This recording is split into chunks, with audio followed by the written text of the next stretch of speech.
Some say that I'm foolish. Okay, welcome back to Stormcaller's Fury, episode 25. It's been a little while since we've played. So I'll give you a little recap of what you guys did last time. Excuse me. So last we left off, you were sort of milling about trying to find out where you could gain favor for to meet some of the more higher up circles, and it was suggested to you that you should probably visit one of the festivals or the balls that the nobles put on, using Keenan's influence to gain entry. Another thing that you guys wanted to see was sort of investigate or ask about the different tinkerers or forge smiths. So you headed over to Harkner Hall, where a lot of the teaching goes on, where you met one of the forge masters, and you did a little bit of an investigation as there was a little bit of an incident of someone using ether to essentially try and blow up the forges. You chased after one of the people that you think might have been involved, but unfortunately he disappeared down a series of tunnels underneath known as the Sootways. You got an inkling of what this guy looks like and where he had been seen before, but aside from that, not much else.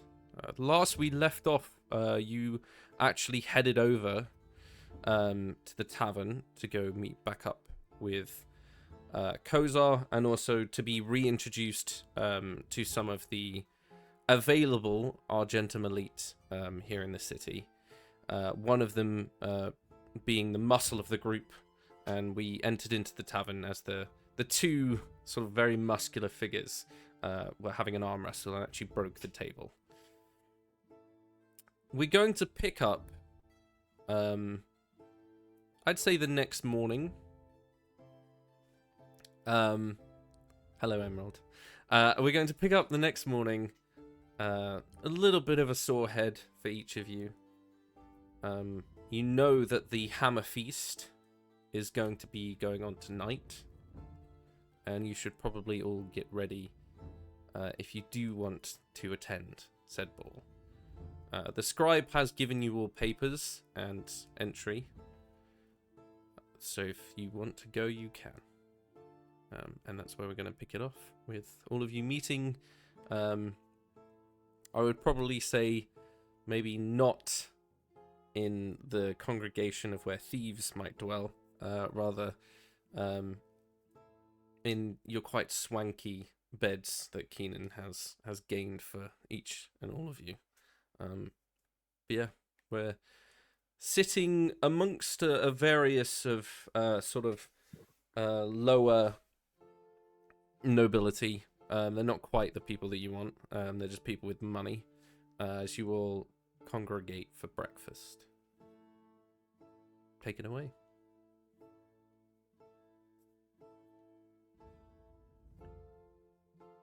Oh, Keenan. Yeah. Everyone here works for you? Or do they work for your sister and you're just like babysitting them? Oh, no. Everyone here works for the establishment. There are some people that work for my family, who, we met yesterday. But the majority of people in this establishment work for the establishment and are unaware of the intricacies of our business. Why, is there something you need to acquire? Someone you need help with? I was just curious who we could actually trust you to. That was all. Do we need to squander away somewhere, or can we kind of talk openly around them? I mean, if we take our breakfast to the rooms, to the suite, then we won't be overheard. Yes, that's fine. I just wanted to check in with you because you're more clued up in all this than me. Yeah. No. You leave your plates. Make your way to the suite, and they'll bring it up to us. And I wave over at the concierge. put my hand on the button and say, we'd like to finish breakfast in the suite, please. Of course, sir. Yeah, absolutely. And he sort of clicks, and you see two more people are now gathering different, like, mounds of food to carry up to your room.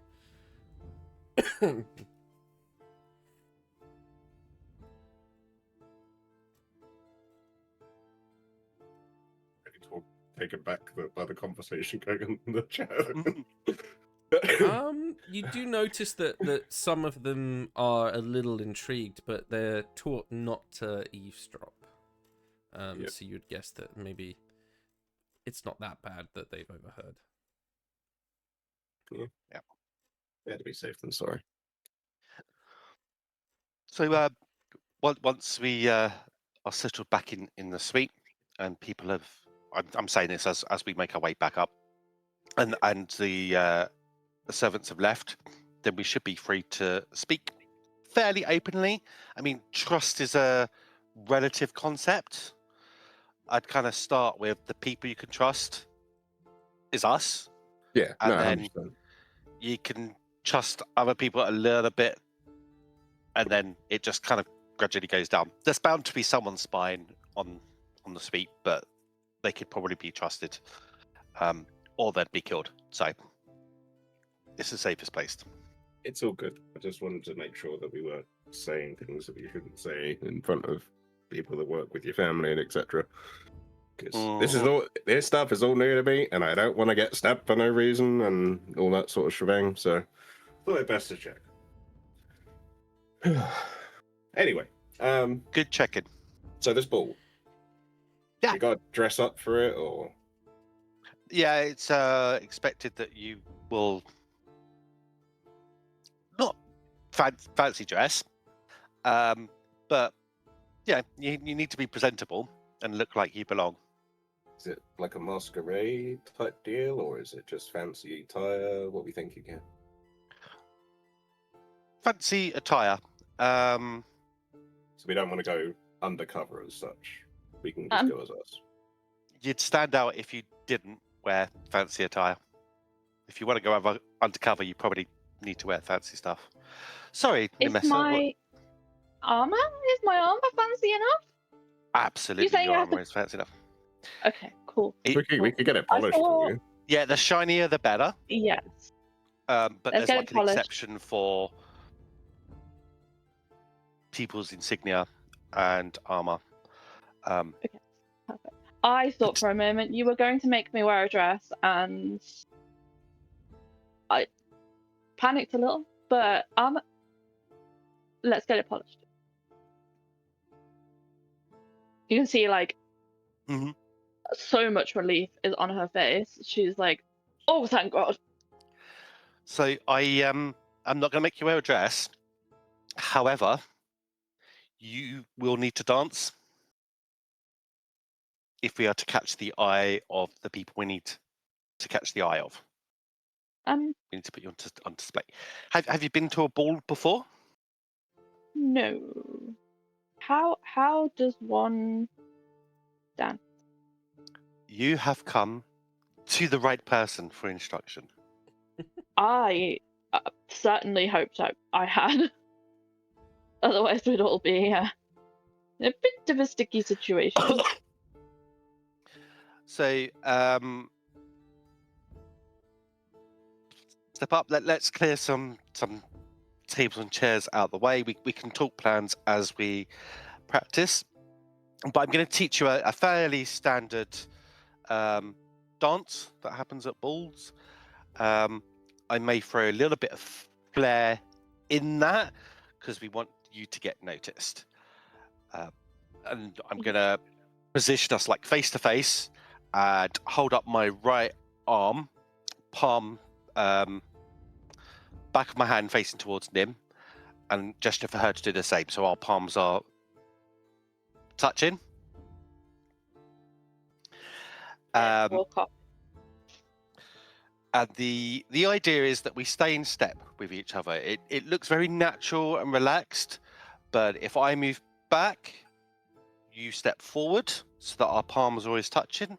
And if I move to the left and you move to the right, and there's no one leading, no one following in this dance. It's you take turns, whoever is feeling in the moment. So let's just start with a standard 4-step square. Proceeds to go through a dance. And then if you want to be a little bit flashy, we can throw some twirls in there. I can duck underneath your arm. You can duck underneath mine. You said we need to be flashy, so let's practice some twirls. And she like tries to spin and like duck under Keenan's arm. Yeah, Keenan, as graceful as he is, probably bangs his head and says, "Perhaps you twirl me." Let's do it Perfectly that way. acceptable for this dance. She like lifts her arm a little bit for him to go. and gracefully he does. And do you want to try a dip? What's a dip? So what I would like you to do now is if you turn your hand so that we're holding hands, and then place your other hand on the small of my back, and just be ready to catch me. And then he like floats back and does a dip. And then like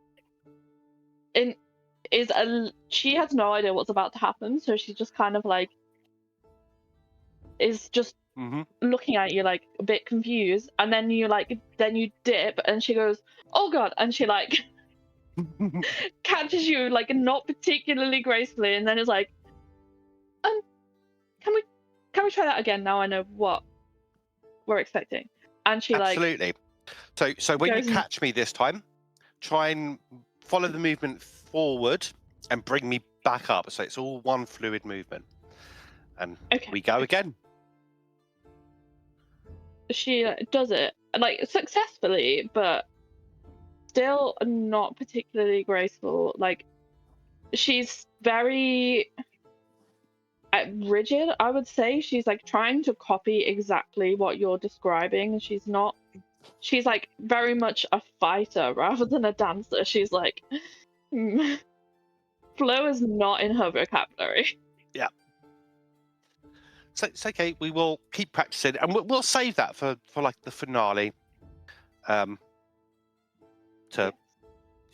We won't do lots of those. So the trick is, as you're performing these dance moves and we're moving around the floor, look around casually, and he demonstrates who else is there. Just look at people's clothes as if it's a curiousness of what they're wearing, what season that is. And then if it's someone that you want to get the attention of, that's who you make the eye contact with. And you hold it for half a second, and then you look away and you carry on casually looking around the room. Okay. Does anyone know what the king looks like? I think at this point, Zephyr, who hasn't been like, she was kind of at breakfast, kind of went back to her room. She kind of walks into Keenan's room wearing the dress she bought before. She really shouldn't be wearing it, but it's the nicest piece of clothing she owns, and she's just like twirling it, sort of, kind of like how you'd imagine like a small child like picks up the both sides of the dress and is just like swaying like back and forth. And it's just like, I don't know what these dwarves put in the beer, but it tastes awful.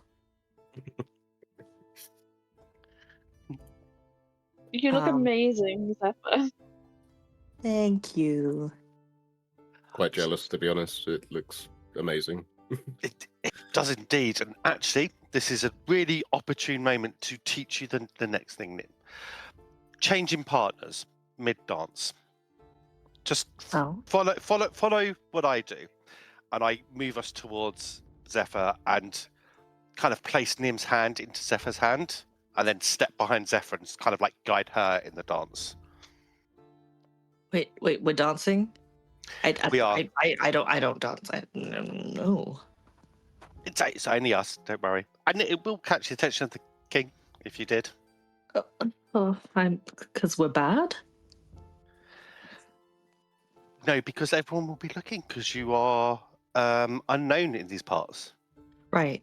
Okay. Tieflings are unusual, and elves are unusual, and blue elves are even more unusual. You have a point. Okay. And Zephyr kind of puts her hand, I don't know, up, kind of, we'll follow Keenan's lead and kind of just let him place her hands where they need to be, because she's like, I don't know. Zephyr's version of dancing is just like awkwardly twirling around the village square. Nim, do you want to try leading for a little bit? Yes. She like tries to do the 4-step kind of square thing. Gives it her best shot. She keeps like nervously looking back to Keenan to be like, she doesn't say anything, but she's looking like, am I doing this right? Yeah, and he nods encouragingly.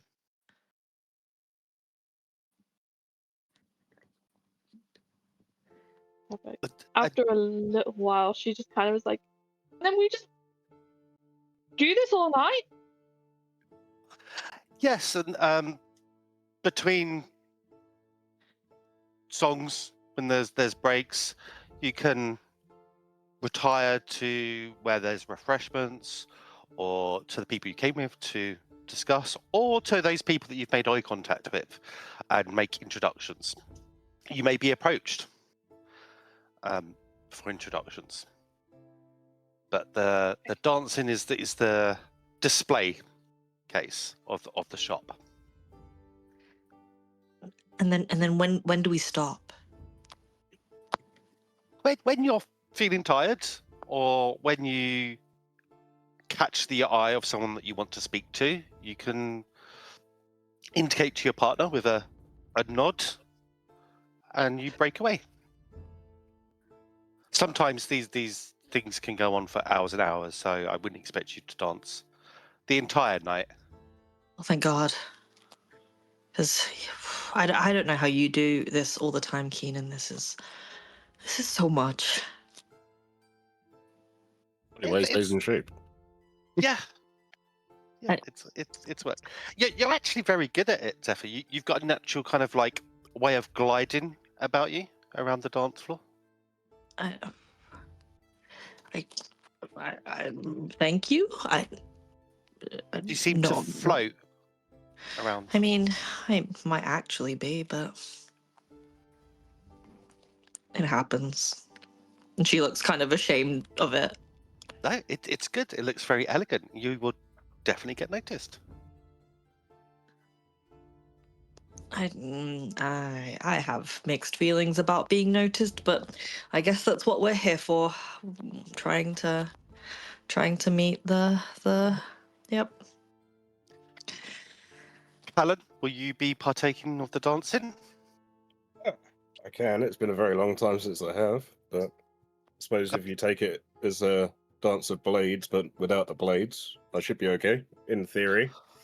Oh, well, in that case, I've got another dance that I can show you. It's a bit more of an up-tempo number that might be played. Okay. And pulls him to his feet and kind of does kind of like a flamenco type stance. Yep, I thought I was coming. Well, Keaton, take the lead. Show me what you got. And I'll literally just let you take the lead and see what you've got planned for this. He does, and it is a version of the flamenco, but there is no one leading, so he just gets you to mirror him, everything that he does, and it's quite sharp gestures and like hands on your side and arms thrust forward and skipping from side to side. It's quite a athletic piece. I guess Zephyr, No, go ahead. I was gonna say Zephyr like leans into Nim and is like, "This is a lot more aggressive than our dance." Isn't it? I was And just then thinking, I hope he doesn't ask me to do this. Yeah, I don't think I can. As we like approach the end of our little practice, we'll do like the unfurl thing that you roll out to the side, and then as a click, I'm gonna use prestidigitation to make some little sparks come out of the hand. Put on a little bit of a show, hey Keenan? Hey, excellent. If we do that at the ball, give me the nod, and I'll mirror it, and he does sparks from his hands using minor illusion.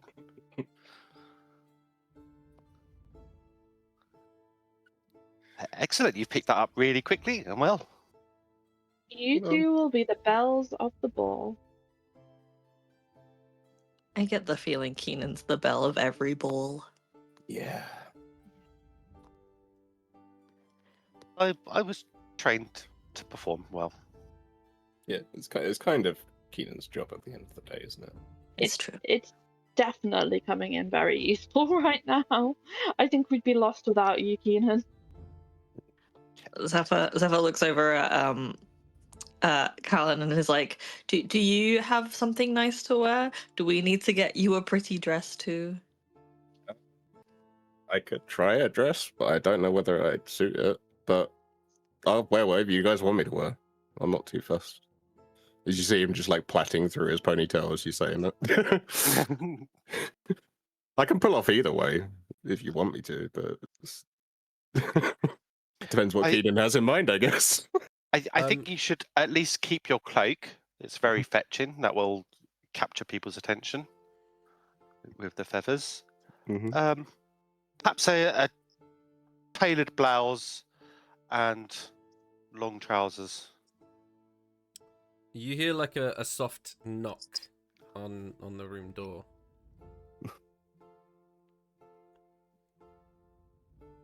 Hello? Sorry. Enter. The door opens quite like forcefully, and in sweeps maybe about 10 to 12 different dwarven servants. As they're all sort of like filling into the room, you can see each of them are they seem to be wearing like different styles of clothing. There's a couple of them that are wearing one style, for example, a couple of another one. You see an old woman. She seems to have some sort of bracelet with a large ball of material with a load of pins sticking in it.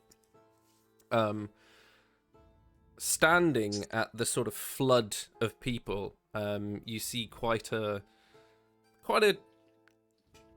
tall, very familiar face, sort of curling ginger hair, those light half moon glasses, as the scribe, so one hand on her hip, is just staring across at all of you. That won't do. She's sort of like gesturing at Keenan. You see he is swept off his feet by like 5 different people. She does the same to everyone, but as she passes across Nim, you see she stops for a minute. That's fine. And moves on to Zephyr, tilts her head. Huh. Yeah, we can work with that. That's actually quite nice. And once again, you're just flooded with people that begin like tugging at your hair. A couple of them are like powdering stuff on the corners of your chins or wiping off any dust or dirt or grime. She's like a conductor, just watching all of this happen. Essentially, what you guys have is freedom to have any sort of style or choice of outfit in this moment. Your hair, they can give you wigs, they can make you look completely different if that's what you desire. As this sort of massive group of people flood into the room.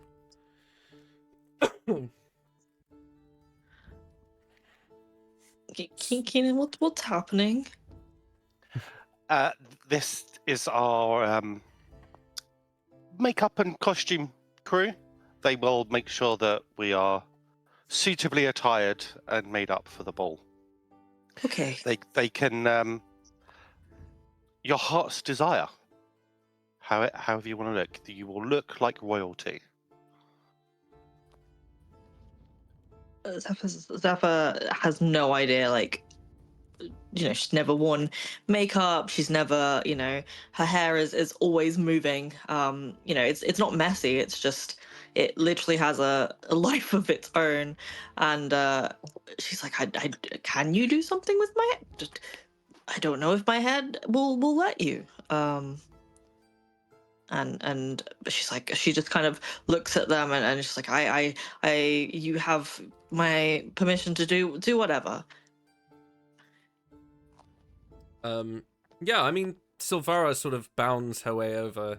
She's holding up different tones of blues and teals, and like putting them next to your skin and seeing if it works, and then putting that away, and then picking up the next one. And as you mention your hair, she does like look it over. She's like, yes, that could be an issue.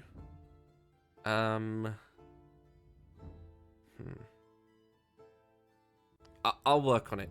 Talk amongst yourselves. And she begins, she walks round behind you.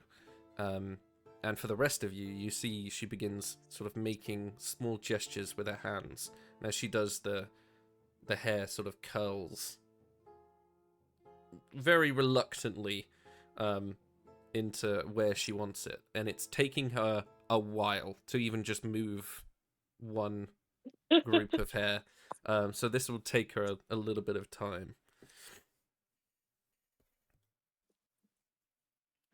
Just imagining the makeover scene in Princess Diaries. Yep.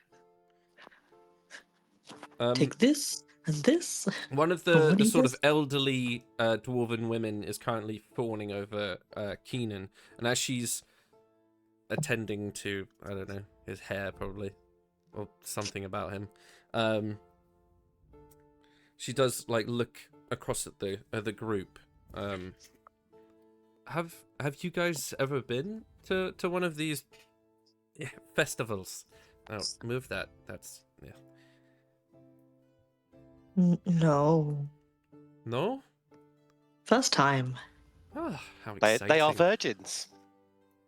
That's a bit of a weird choice, but okay. So exciting. I would be so lucky to go to Stonehallow, but guess you guys... The Hammer Feast. How exciting. And she's like dabbing some more at his face. Is there anything we should know about the Hammer Feast? Only that the best of the guilds are gonna be there, so you'd better put on a good first impression. We've even been told the Seneschal of the Crown will be there, so. Sorry, the what? The representative. Oh, okay.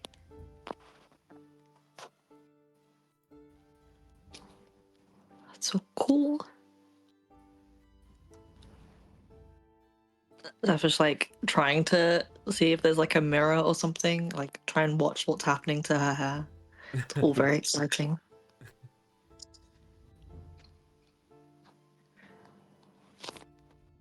Do you do like hair for and things for lots of people? You watch as the elven girl sort of smiles slightly, looks over, like there's like a quick glance at Keenan, and then just keeps continuing. No, I don't often do this for many people. And then like trying to get the next piece of hair to work. I assume you've told them everything that's going to happen tonight, Keenan. I haven't actually. if you would be so kind as to relay. You have been to a dwarven celebration before, right? Never in my life. No. I Very much never. Okay. sorry. Was that you as DM asking, or you as the Seneschal asking? Both. Look. Never say no to a drink. Always dance when you're asked. Don't bow. They hate it. No bowing. Okay. No bowing. Unless you're of their stature. Otherwise they find it disrespectful. What about a curtsy? I don't know about those, actually. Oh, okay. I don't often curtsy. Right, of course not. Watch out for the ministers. I expect a lot of them will be there tonight. They are interesting. And like Arina said, there will be some guild members and leaders there, so that is something to look out for.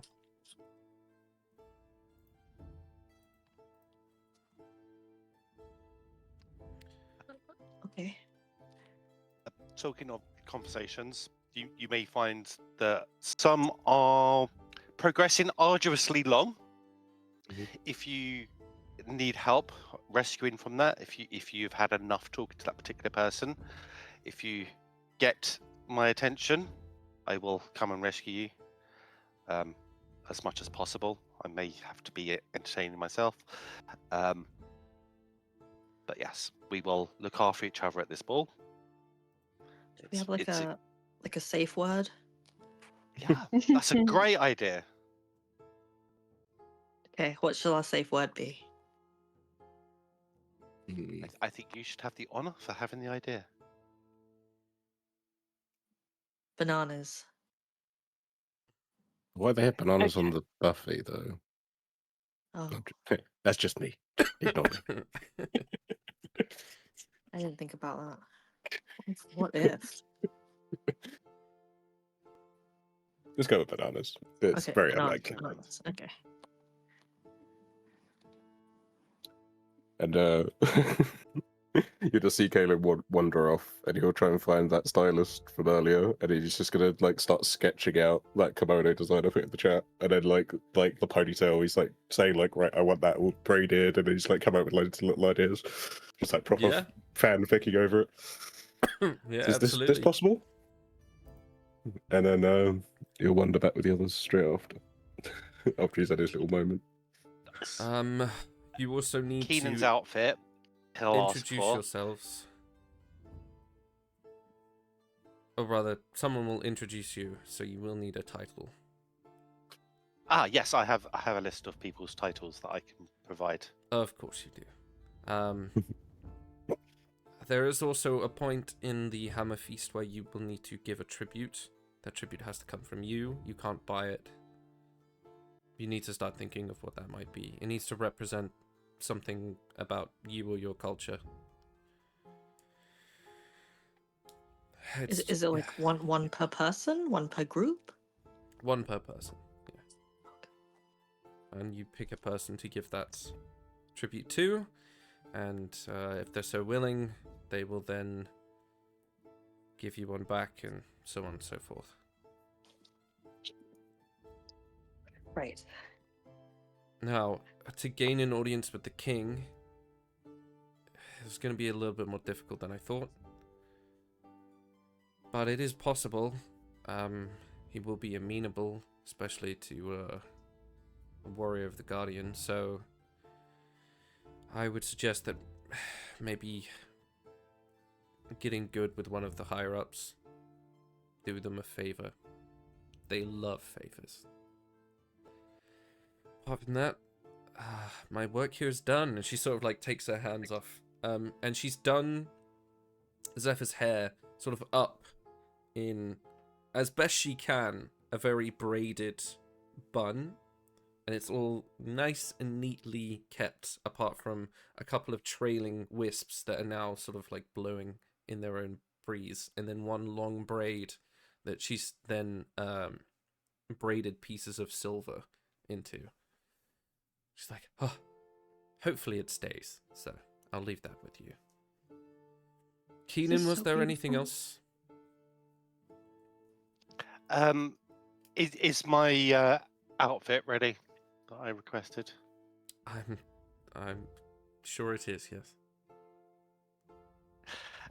And I imagine she will produce it, and it's very similar to what he normally wears, except it's bright green with gold inlays, and it is perfectly tailored. So he's showing off his slutty little waist today.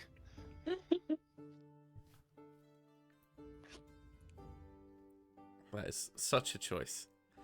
But yeah, unless anyone has anything else that in particular that they want to do, we can jump right to you on your way to the festival. We need to work out our gifts, don't we? 'Cause we have to present them with a token, don't we, each?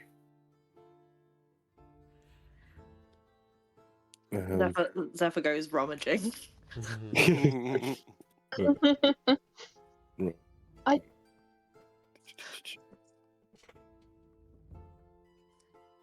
Would you say that, like, in between, like, if we're doing like a skip, in between that they would have had some time, like it's Yeah. Would you? Okay. Yeah, absolutely. Okay, cool. Yeah, I'm good to jump. I think I'm gonna make some sort of like little robotic bird. That's gonna be my plan. Little clockwork bird, something like that. Right. I think I've got the materials for it, if I remember correctly. Yes. Got my copper wire and stuff. I'm all good.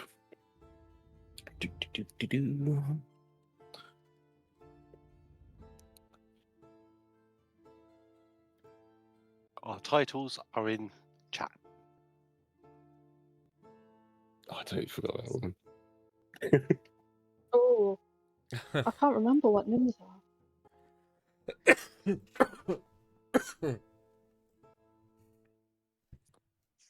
Ow.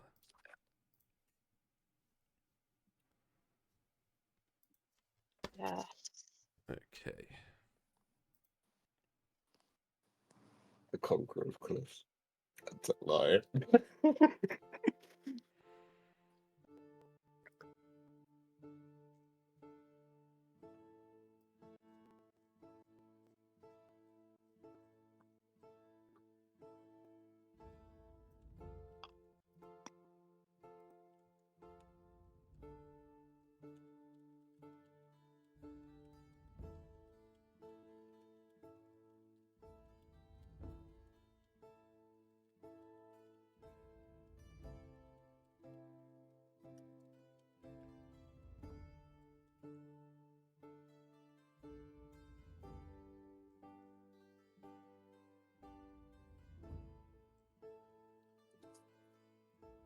Okay.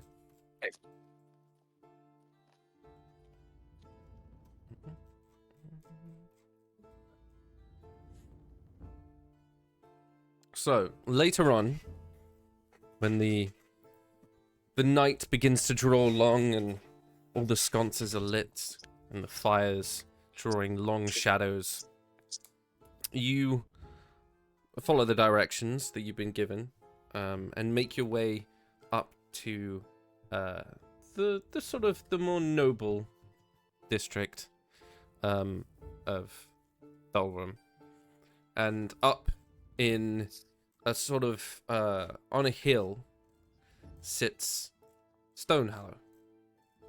Now, Stonehallow Keep looks like many others, but you notice that there's a lot more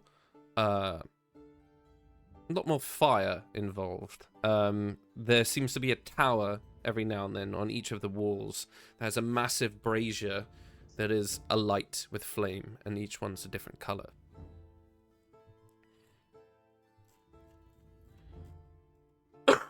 I'm trying not to die. I know you'll feel.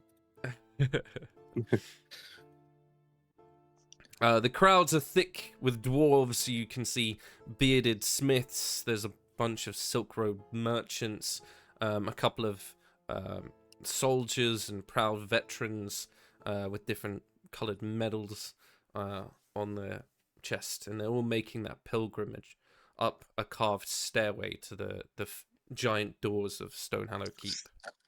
As the Hammer Feast, the great dwarven festival, begins. Inside the hall of Stonehallow, it's vast and warm. And every wall you can see different murals of ancient dwarves hard at work at forges. And there's a couple of runes every now and then that seem to shimmer. They look as almost like they have veins of golden ore running through them. And the air smells of smoke and sweetened ale. Dozens of long stone tables have been dragged out to fill the floor and are now packed shoulder to shoulder. You can see the people who have already sat down are eating, some are arguing, some are singing in equal measure. But there's definitely a rhythm of celebration that's going on. You can see two dwarves sort of toast very enthusiastically, their ale sort of sloshing all over the place. Who would want to enter first? I think we'll leave that up to Me. our resident lord. Yeah, And you watch I- as Keenan sort of walks up. Yep. And you Like I utterly belong. yeah, sort of chin held high. You give a look to the announcer, who you can see has a very long piece of parchment, and every time someone sort of steps onto the floor, reads out their title. Keenan, as you look at him, you see he sort of moves his head somewhere else. And as you step onto the floor, rather than Keenan Moonsense, the talented tongue, instead is the young Lord Keenan Ulundar of the Silthari Elves. You can see there's like a soft hush as some of the celebrations stop and like all the heads turn to look in your direction. And off to the side slightly is a very sort of young dwarven female with a lovely braided long braid with like bits of white scoring through it, and you can see she like raises her head, tilts, and just gives you a little wink, and then goes back to talking to someone. Can you make a perception check for me?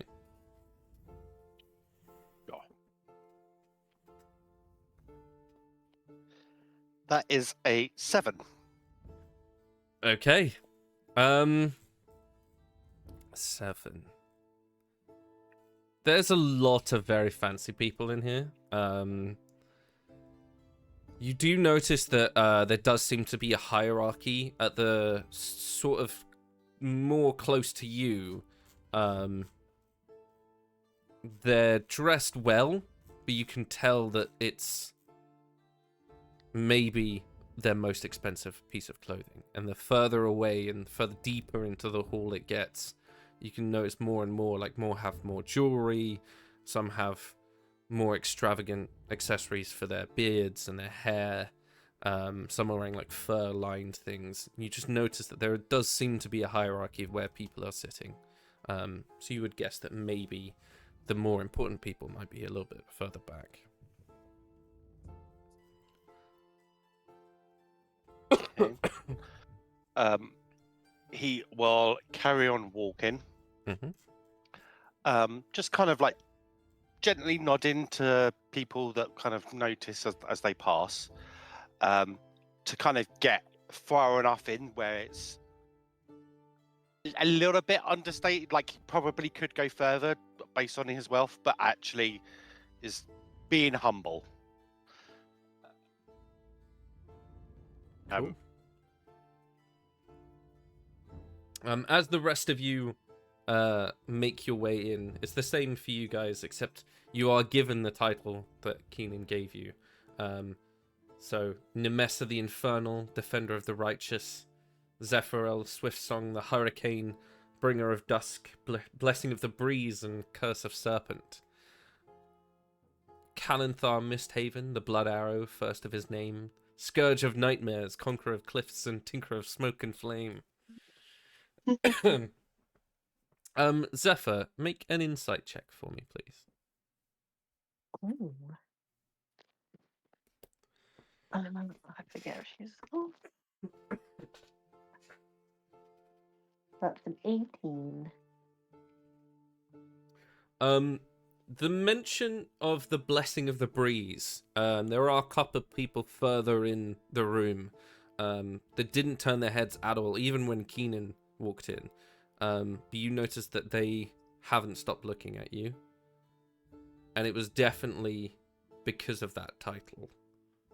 Oh. And their heads have sort of turned and are now observing you. Do these people look? Does Zephyr kind of notice anything about these people, or just kind of just sees heads turning? Like, is there anything that set them apart? They have more attendants. There's a lot more servants sort of hovering around them. Gotcha. Zephyr just kind of smiles shyly, and then like hurries in the direction that Keenan went. Okay. She's gonna stick to him as much as possible until she's fair forcefully enough. removed.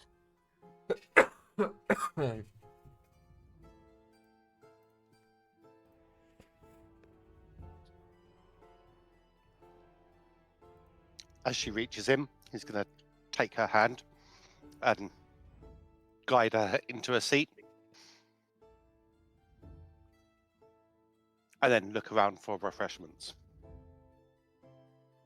Yeah, as soon as you start looking, there is a server with a carved wooden tray and offering you each like a large tankard of dark spiced ale. It gives off a very like cinnamon, smoky aroma. Keenan will pluck two and put one down in front of Zephyr and go, now, I know you're not liking the beer so far, but this should wet your whistle.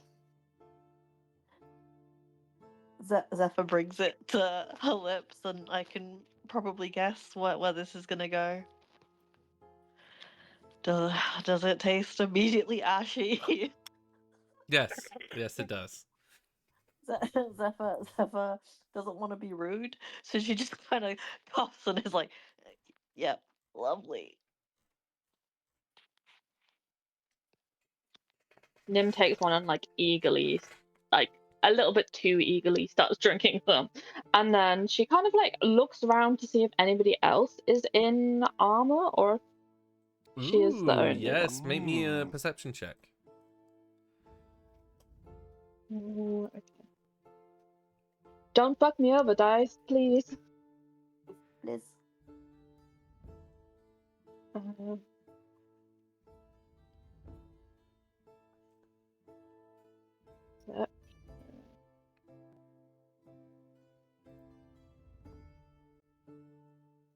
Is 12.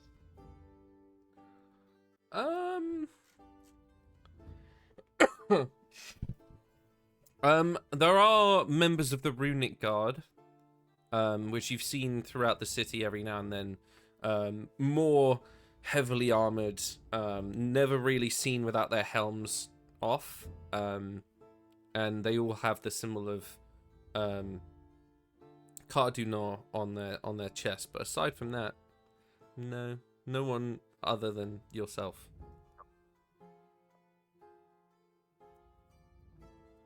I will say, no one looks at you like you're out of place for wearing armor. Okay. She just kind of like fuss over her armor, kind of like brush it off a little bit and try and make it like as neat as possible. Cool.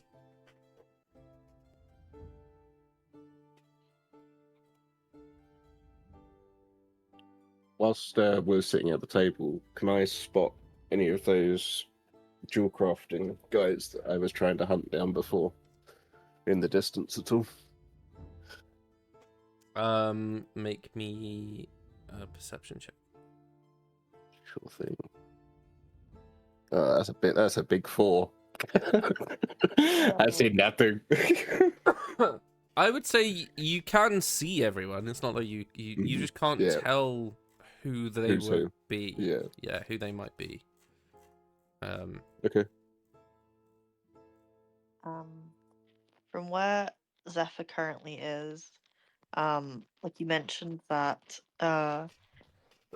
it kind of the crowd and the people kind of are sitting in almost kind of like an order of wealth to some extent. Is there like a place where it especially looks like basically they mentioned like a royal representative? Like does there look like there's a place that like stands out very much from everyone else? Where yeah, I mean at one side of the room there's another set of very small stairs and sort of an almost platform that's slightly higher up, and there's a set of 4 seats on it. They're all empty. But above that is a balcony, and there is one sort of lone figure sort of standing, leaning over the balcony. You can tell he's dwarven, but from where you are, you can't really tell much else than that. Okay.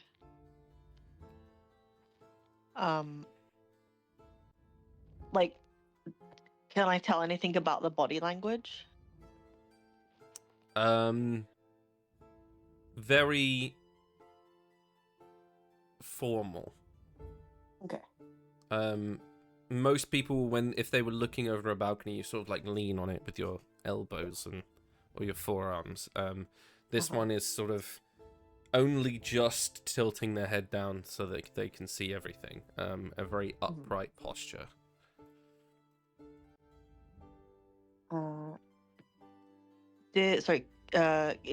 Keenan walked off and then came back with the beer, right? So he's nearby. Zephyr kind of sort of taps him lightly and just kind of nods in the direction of the figure and says, do you know who that might be? Do I know who that might be?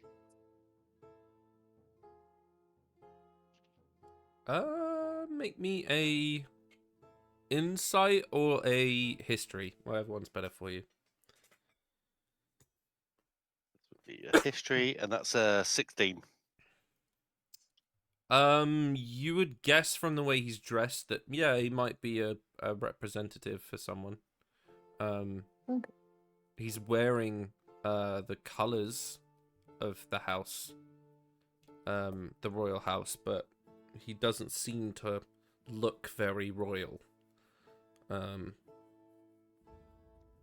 Unlike a lot of the people in the room, he's not adorned in any sort of jewelry, so it just doesn't quite fit.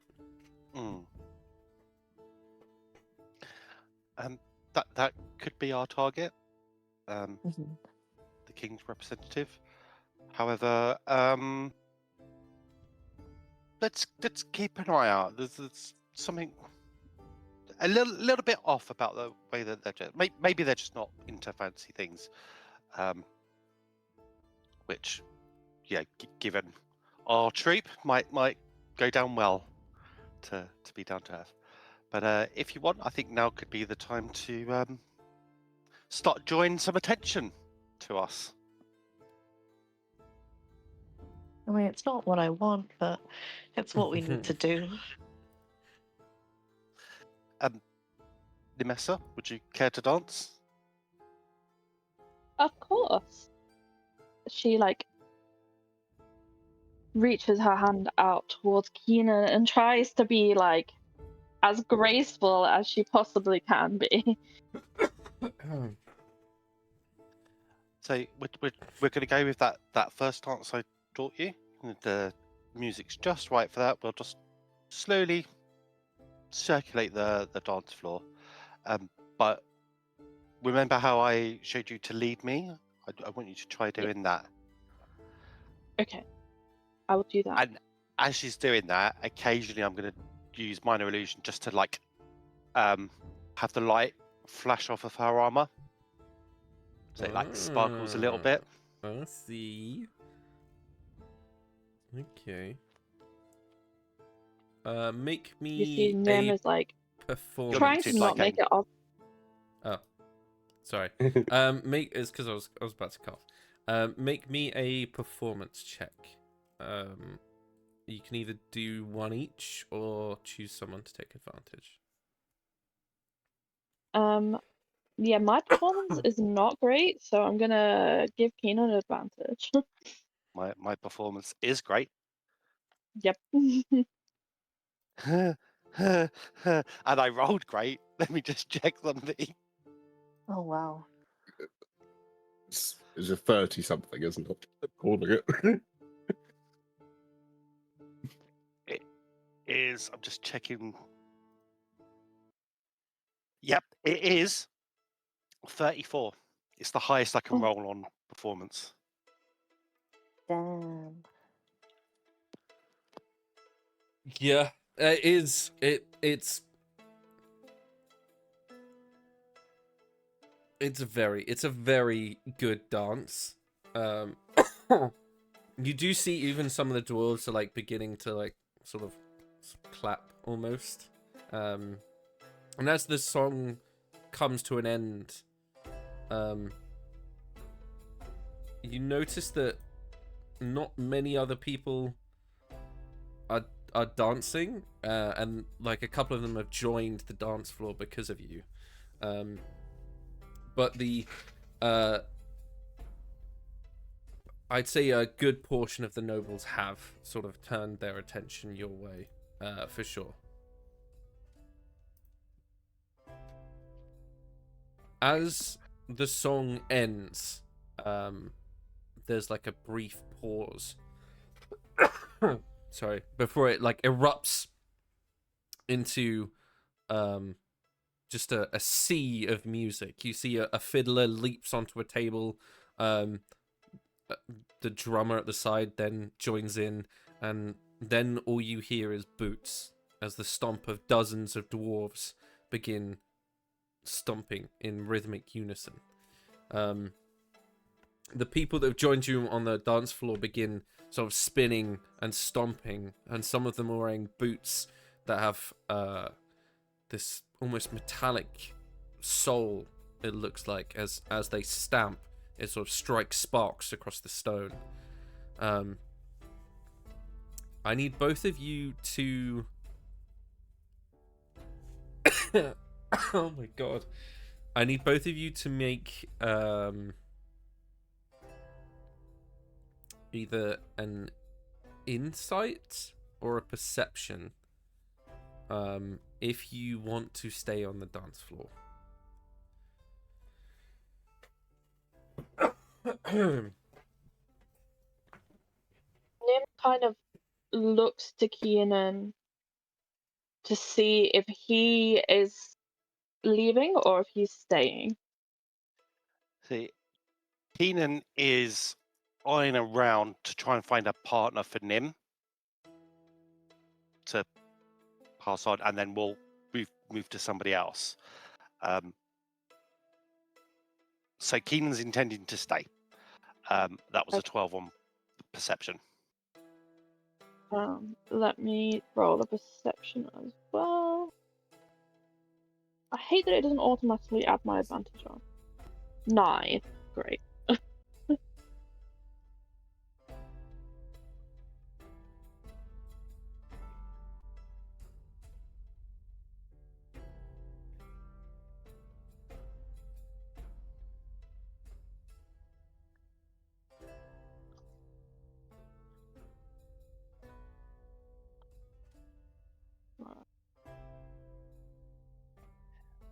Yeah.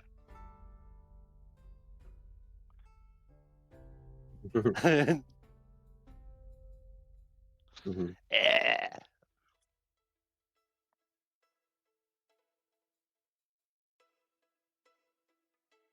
Nice. In Nim fashion, she got a 10. Keenan She's got gonna start 21.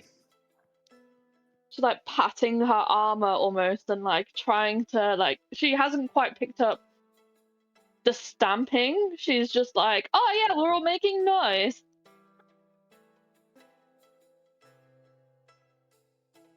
Yeah, she's like really going for it, but she just hasn't caught on to what we're meant to be doing right now.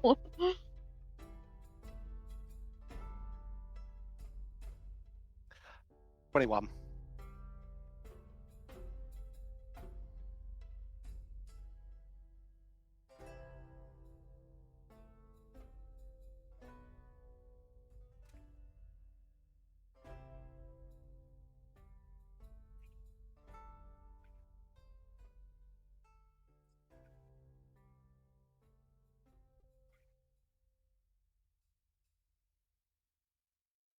Mm-hmm.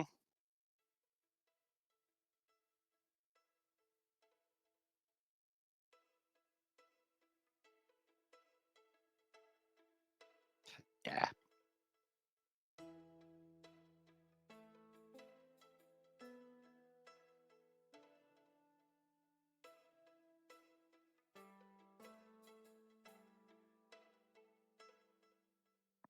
Perfect.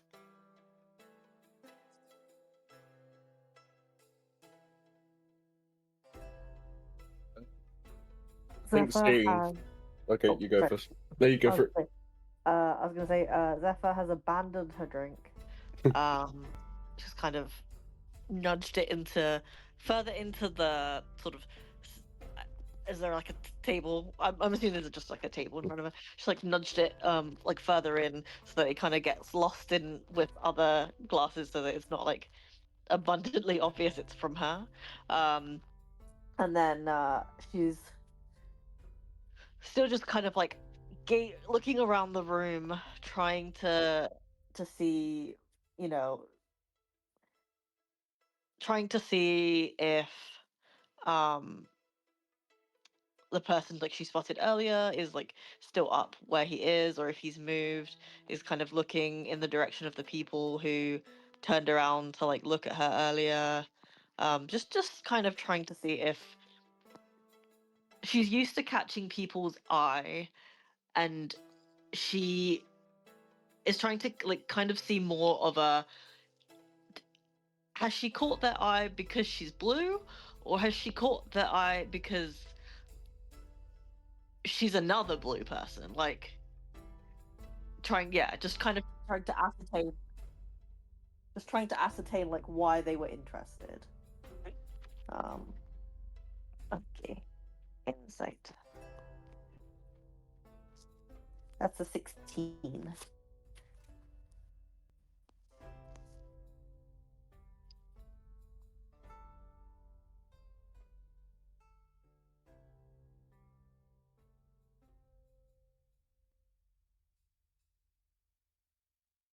Okay.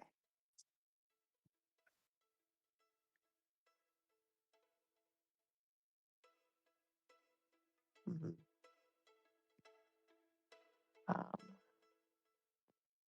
Yeah, with that, I think she'd like kind of still kind of remain where she is, as much as, you know, the goal, for as Keenan said, is to stand out. She just can't quite bring herself to do it. It's just not in her nature to be someone that stands out, and so she just kind of remains seated for now.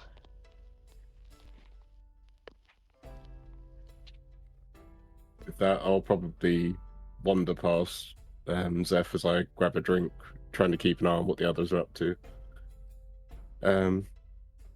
Fancy getting down there, or are you just chilling here for the night? I think I'm okay where I am right now. I'm still getting used to such an event.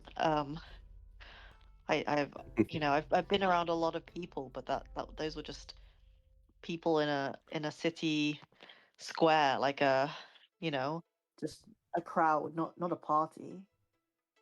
That's totally understandable. And then he'll literally just down the flagon of ale he's got in his hand, and then you'll see him like twirl around and then try and join in with the dance to mingle. Yeah, make me a performance check. Let's see how well this goes. Performance. That's a 12. Yeah, you sort of like go to join in, trip, bump into. I'd say you do bump into quite a large dwarven woman. You can see some parts of her face have just been adorned with gemstones. Like around her neck, there's like a series of sparkling different colors. And as you bump into her, she sort of like grabs you around the waist and then just begins like moving you into the dance. I'll fully submit to it and just let it ride. Have a good time.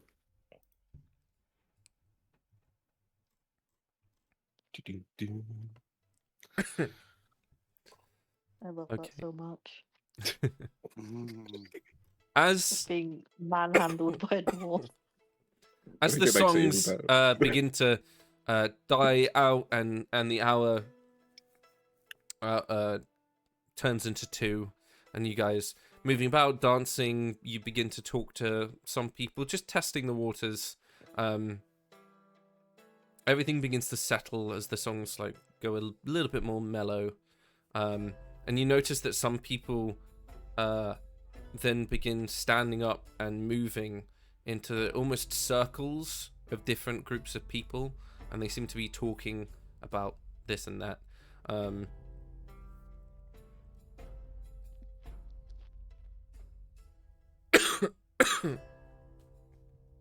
my god.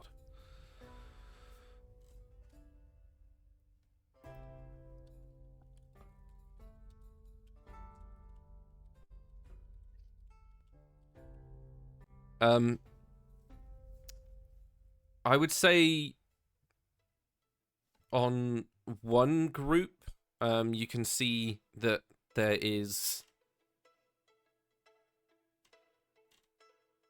like, I'm trying to, yeah.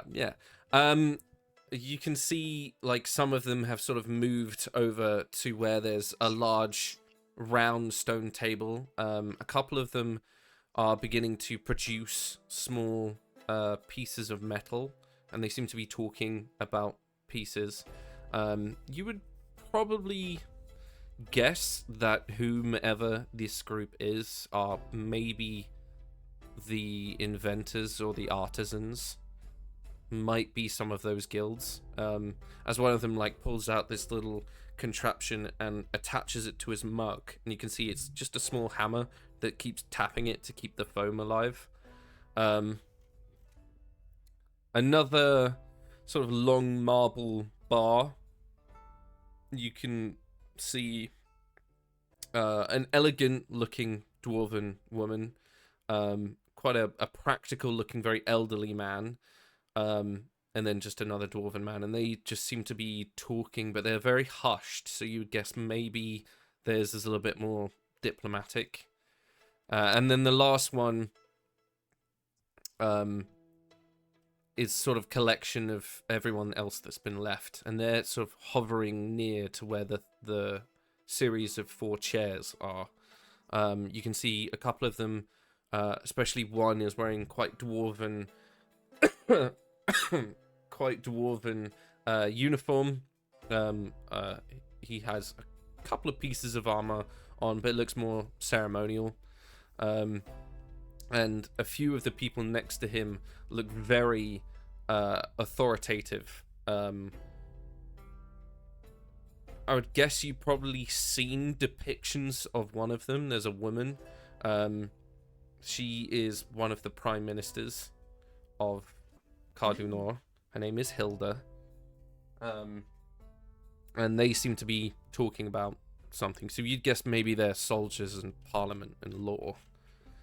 And you just kind of left as they all begin to move and gather within their cliques.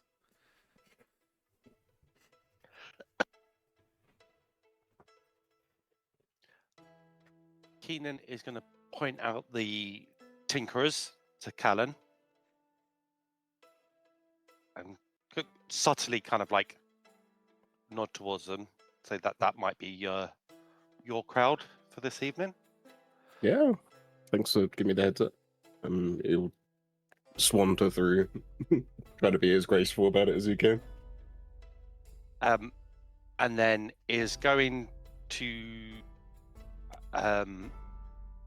see if he can catch up with Nim and Zephyr and indicate the Prime Minister and say that that's our ultimate target for this evening. See if you can be noticed by her. Mm-hmm. And then thirdly is going to look for any of the guild masters, the insignia. Is any of them wearing like was it a badge or a brooch? Yeah, brooches. Yeah, there's a couple with the artisans. There's a couple also with the Parliament guys. Excellent.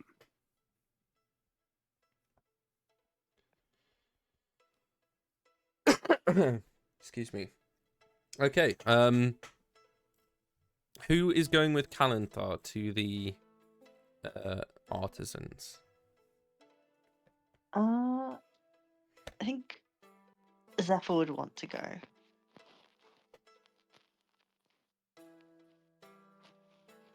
Okay. Save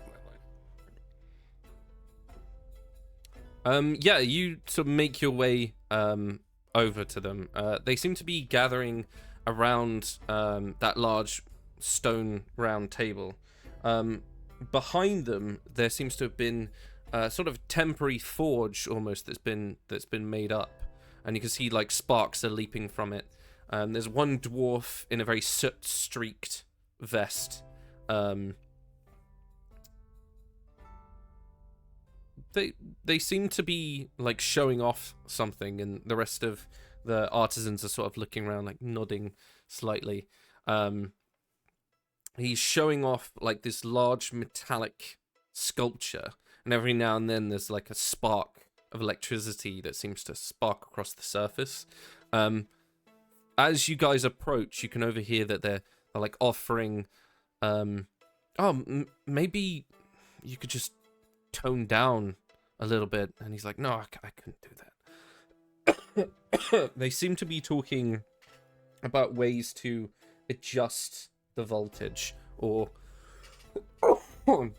make his sculpture look better. Mm-hmm.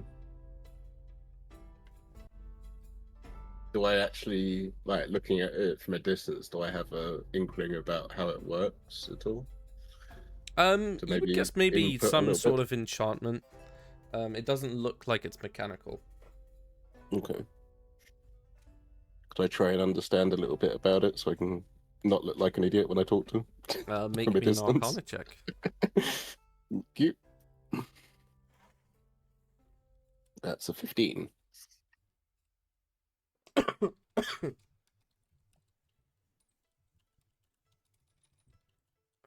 15. Yeah, you do have a very basic understanding that he's infused certain gemstones that are affixed to certain parts of the sculpture that conduct the electricity. You're not sure where the source of the lightning might come from, but Mhm. you have a basic understanding.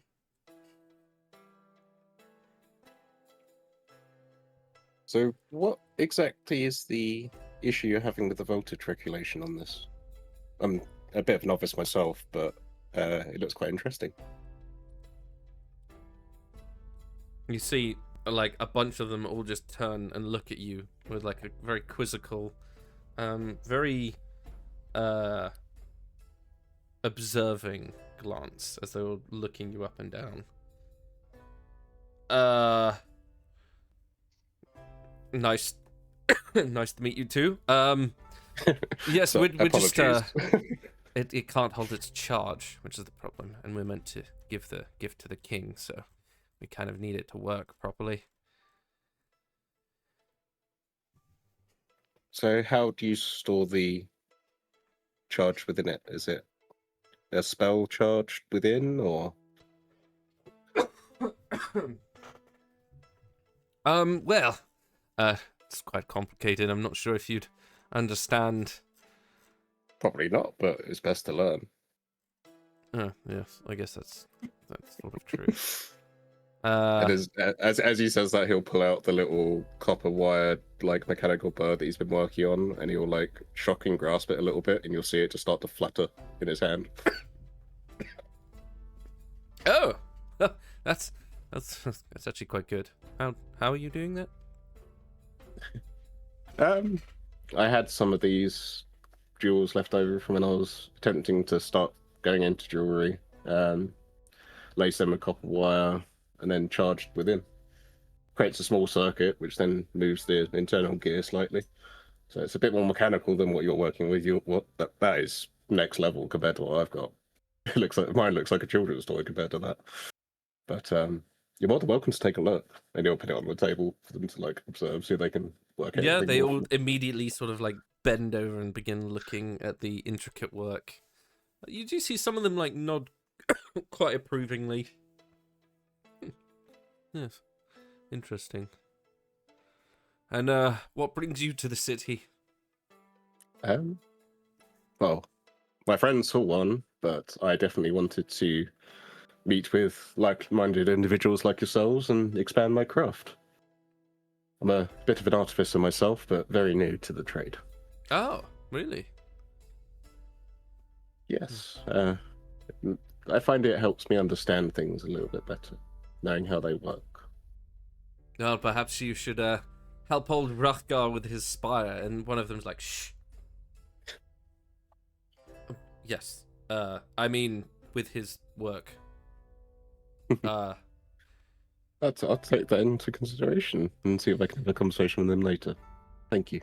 Well, since you're new to the city, I suppose you need to show favor.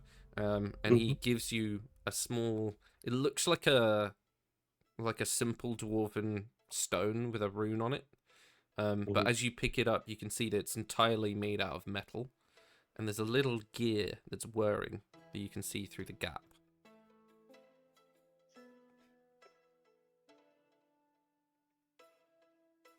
Beautiful work. What would this be for? I'm kind of new to the city, so. That's for you to find out. Okay, it's not going to explode on me, is it? I know you guys like playing jokes. So... Maybe. I'll take the risk. And he'll try and flag down one of the guys walking around with the drinks and just get a round in for everyone there, and then. Yes, very much. Many noises of improvement. And as the drinks come in as well, he'll do a bit of prestidigitation over the top, so it creates like a maple oak smell from like coming off of the flagons themselves, so it's even more enticing.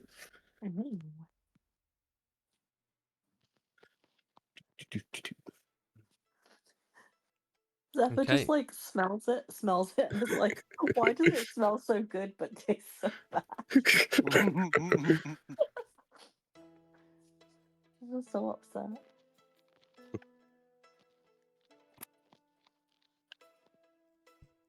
Okay, moving over to the other group. Is there anything Yep. you'd like to do to sort of mark your Yep. approach? So I will gesture, like hold Nim's hand and make my way over there. Cough very politely to Hilda's group. Apologies for the intrusion. Nemessa here was keen to find out the outcome of the sabotage in the forges yesterday. She's quite concerned for the people. They're still looking Yes, into it. We may have we may be able to help you with some of that actually. We were present when it happened, and obviously this is not for your details, but we did get an eyewitness report of potentially one of the saboteurs.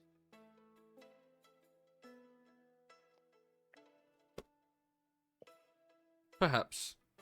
Come join our conversation. You're still standing after 4 dwarven toasts, so I'll give you that. Belgium here thinks our judiciary ground soft. And you see Belgium's like, I don't think it's soft. It's too many laws written for guilds and not for miners. And Hilda's like, yet the miners vote for the guild masters. That's politics. What say you, outsiders? Should the laws favor the hands that build or the minds that direct them? In my experience, trying to think of the words, my brain just went blank. In my experience, we need to keep the populace happy, and after all, they are the backbone of any good, thriving society. Obviously not too much. They need direction, but we can't overburden them.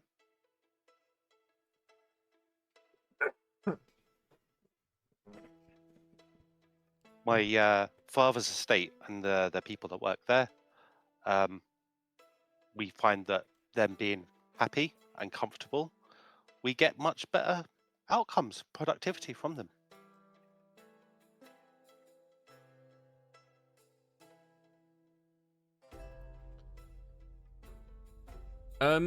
Make me a perception check as you're talking to her.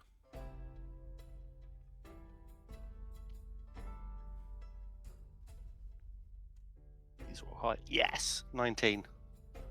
You notice as they're all talking, she's sort of got a small piece of stone and she seems to be carving into it, ever so slightly. I'd say with a 19, you notice that she's carving sigils from the best of your ability. You're not quite sure what they are, but she's definitely carving something that is magical. But make me a persuasion check as well, as you're giving your opinion on the situation.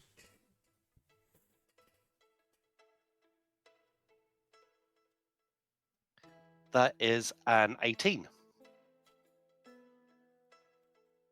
Yeah. You notice, Belgium sort of looks at you annoyed, but Hilda definitely, you notice like a small, it's ever so slightly, she's trying to keep it in, but there's like a small smirk and like just a gentle tilt of her head.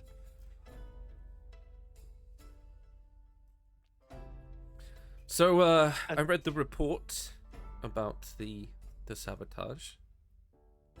Was there any hesitation from the boy? Any guilt? There was indeed. I believe Nemessa, who is our most forthright and law-abiding person of my troop, was the one to speak to him. Yeah. Nemessa, please. Yeah, he was very regretful of what had happened. He felt he had no choice. He was very, very scared, and he was very apologetic. But like I say, I feel he feared for his life and did what he did to try and protect himself and his family. Interesting. A toast then. And she offers, and a servant refills both of your tankards. To stubborn tongues and steady hands, you've both, so keep them. A minor privilege as thanks for the other day. She hands over a small piece of parchment to Nim. This is the right to address the floor should you ever need to enter a parliamentary session. I wouldn't waste it. Thank you. Nim holds on to it like it's precious.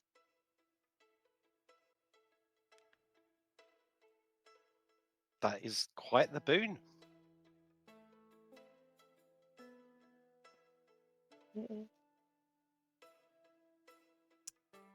Zephyr, Yes.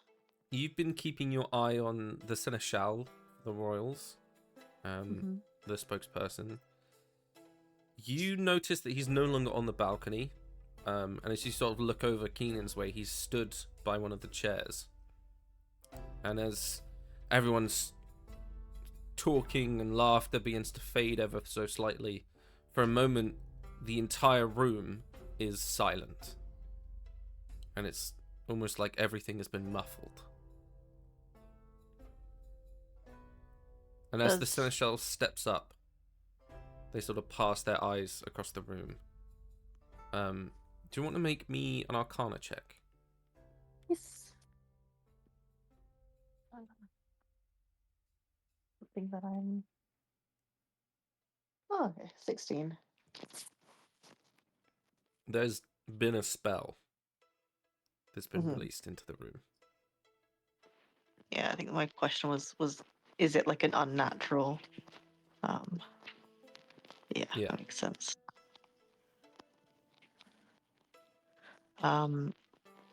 Do people seem aware? Yeah, everyone has stopped and they've all turned to look at him.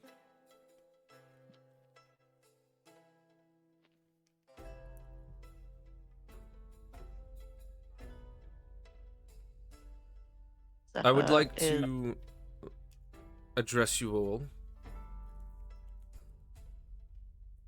I know you expected a night of revelry and celebration, and it shall continue as such.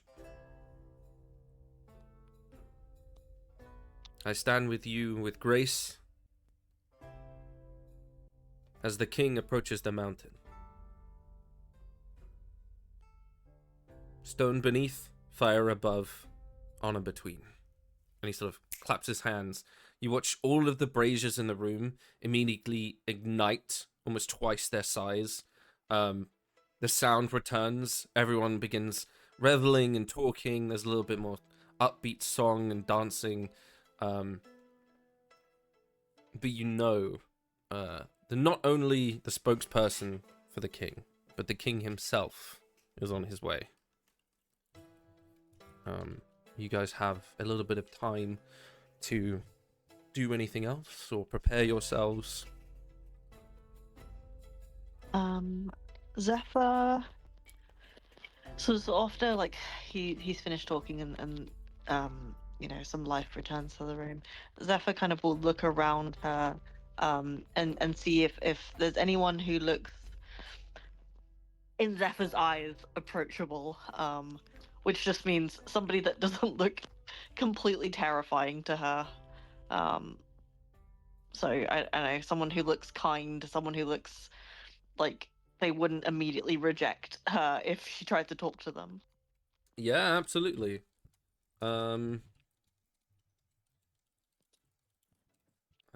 Make me a perception check.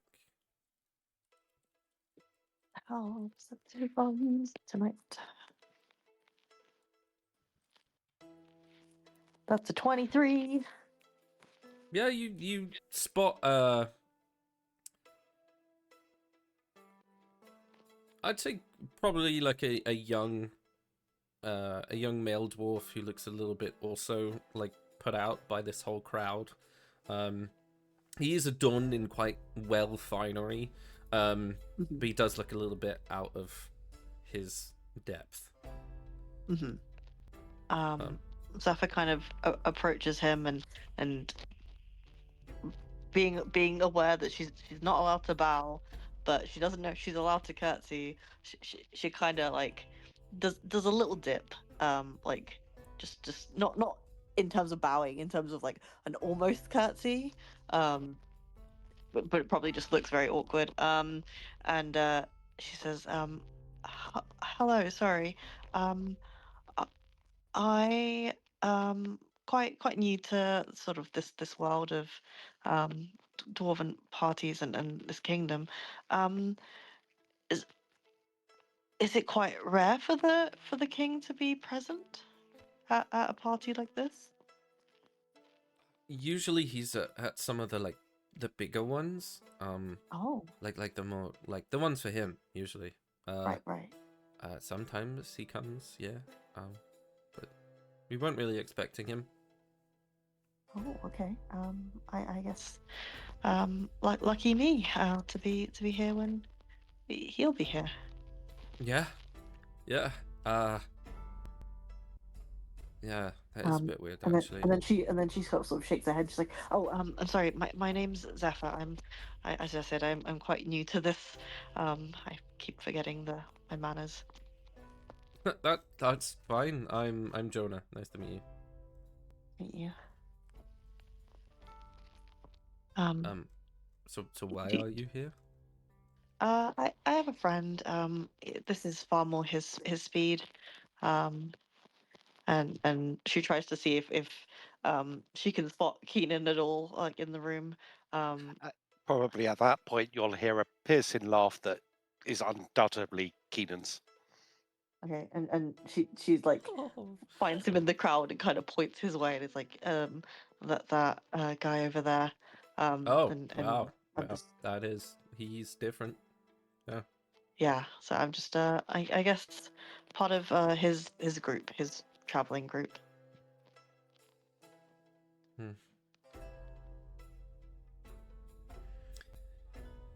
Yeah. It is a bit weird that the king's coming, especially late. Like, he's never late to anything. Oh.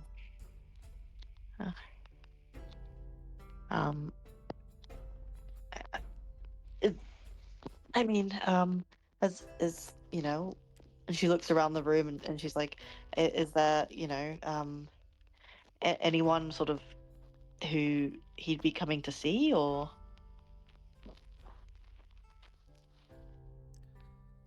Maybe the Prime Minister, but I doubt it. I don't know. Maybe he just wants to show his face. He likes a good party, so.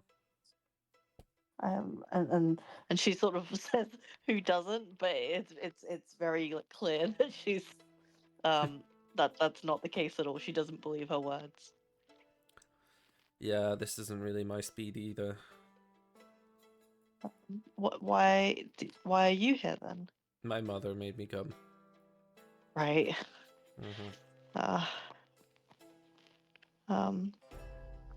Well, it was nice meeting you, and thank you for your information. Hopefully make things a little bit less awkward for me. I mean, you're welcome to pop by mine anytime you want. Thank you. That's all right. And where would that be?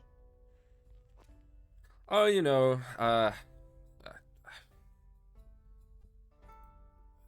my family have a couple of properties. Just a couple in the Hearthrone district. We sort of run the Underwake, so the what? the docks. Sorry. Right, gotcha.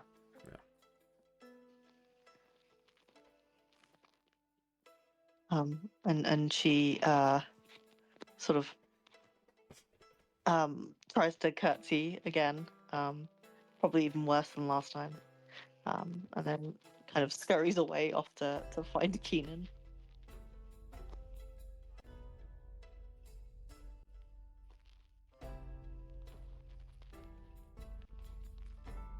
As you all begin, well, everyone sort of just comes together a little bit more. You can feel a tremor that runs through the stone and through your boots as the slow, deliberate rhythm of dwarven drums begins to pound. Servants sweep through, straightening chairs, refilling goblets. The seneschal sort of like straightens his posture a little bit. As the doors of the keep swing inward with a groan of iron, there's two lines of runic guards that march in. They're all wielding massive war hammers that sort of rest across their shoulders. They've got blue runes glowing faintly all along it. Behind them walk a couple more ministers of the crown. You can see one of them has like a little symbol of a coin on his brooch. Anyone that wasn't already at the party. You can see next to one of them is a very well-adorned man. He's human, which is a little bit different. He's carrying a long staff with a crystal at the center. You notice that every time he sort of moves, there's like a blue spark that runs up and around it. He's quite portly, a long, sort of grey flowing hair. I would say that he stands out to you guys since you've already met him before. As Drydas, alongside the rest of the ministers sort of walks into the room. At the center, King Thresdomir Ironbeard III joins them. He's got a very silver-threaded, soot-black beard, as braided into 3 cords. His crown has been forged from meteor iron, and you can see a couple of gears that have been welded into it, sort of like tick away. He's got a mantle of blue velvet with a silver chain, and he's carrying a very ornate pocket watch in one hand. When he reaches through and into the center of the room, he makes his way towards the chairs, but he doesn't really sit. He just turns to face the crowd. Sons and daughters of Cardunor, we gather each hammer feast to rest the forges and wait the hands that wield them. This year, the mountain remembers failure as sharply as triumph. But I see no fear in these faces. I see resolve. So as long as the mountain breathes, so shall Darwam. He goes to keep talking and stops mid-sentence. And then like tilts his head at the seneschal, and you can see he says something before he sits down in his throne, sort of leaning ever so slightly as he grabs a mug of ale, and the seneschal begins walking towards the prime minister, and the two of them begin talking. And then the songs return, and everyone's sort of milling about. Every now and then you can see a person sort of goes up to the king, but most people are intercepted by the spokesperson before they can even reach him.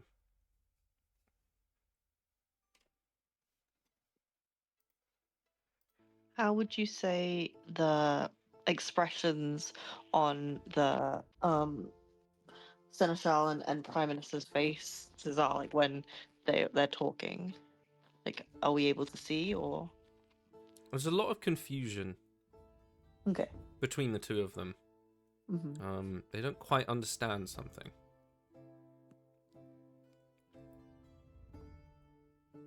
Gotcha. Are they like looking at anyone, like glancing around, or are they just Make me a in perception deep check. conversation?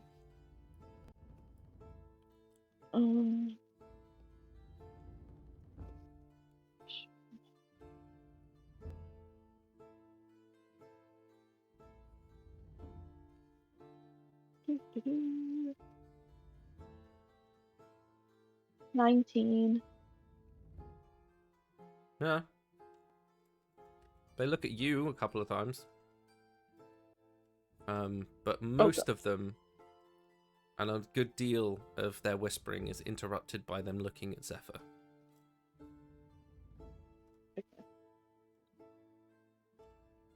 I kind of lean over to Zephyr and be like, they're looking at us. Just act natural. Act natural. Zephyr immediately starts not acting natural. just like she does the thing of like, when someone says "Don't look now," and then you Yeah. immediately just turn around and look. Why did you Like, look? Yeah, that's basically what she does. She's like, "They're looking at us. What?" Just Big flash. immediately. Yeah. Me and you, for some reason, subject to that conversation. Let's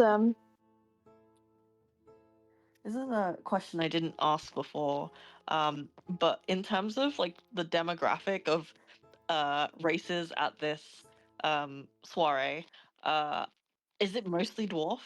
Mm-hmm.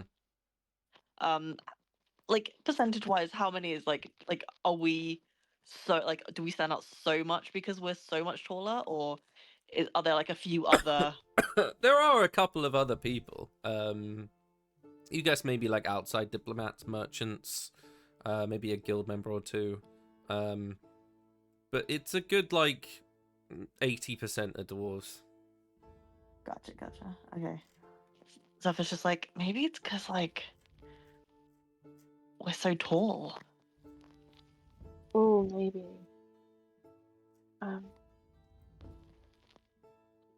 Yeah, it's because we're tall and blue and red. That's what it is. And she's like, oh, are you sure they're looking at us? Maybe they're looking at Keenan.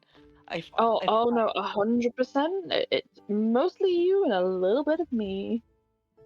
Because I feel like if I was like an important person, I'd be looking at Keenan. Oh, me too. That's why I'm so confused. Like, Keenan's like, why aren't they looking at me? What the fuck? Are they blind? What's... What the I hell? actually think Keenan is trying to tone it down because he wants Nim and Zephyr noticed. Yeah. So he's not as effusive as he normally is. Interesting. So I was like, what do we do? Like, do we? I don't know. I noticed it, and now I can't unnotice it. And then she's like, should we tell Keenan? Yeah, let's go talk to Keenan as she like shuffles over like really awkwardly towards Keenan, and then it's like, Keenan, they're looking at us. They keep watching me and Zephyr. What does that mean? Is that a good thing? So Keenan, just to begin with, completely ignores them because he's finishing up his conversation with the Prime Minister, just about like trade and how what the King said about failures. How has that been affecting politics and things? And then turns to speak to Zeph and Nim and says, "Okay, well, no, that's what we wanted. So mingle.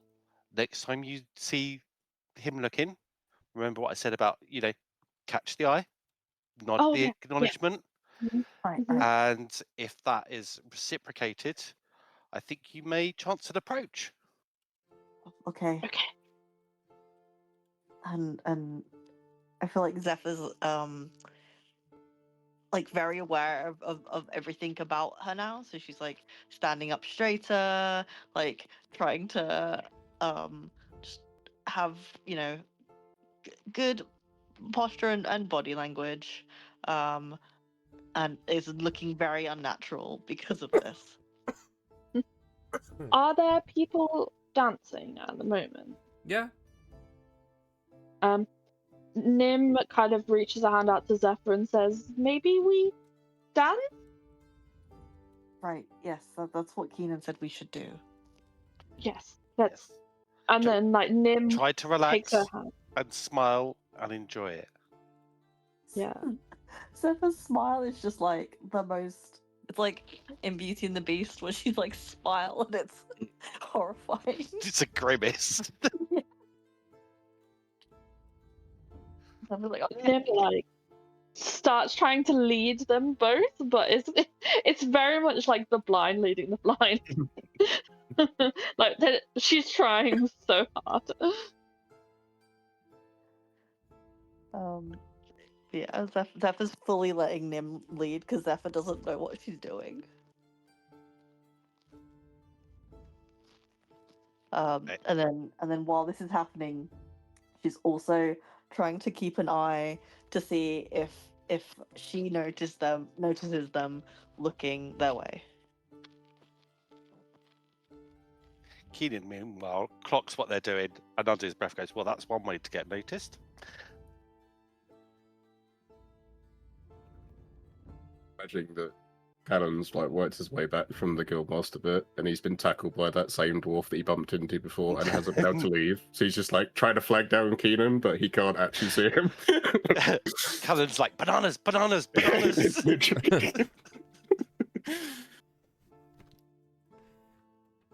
I don't think anyone's noticed that you guys noticed them. It's just they seem to be like talking, asking each other questions, and then every now and then they do seem to glance your way.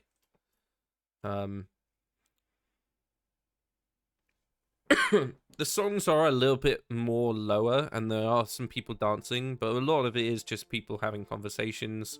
You can tell a lot of business is probably being done right now. Oh my god. The king himself is just, he seems to be having an alright time.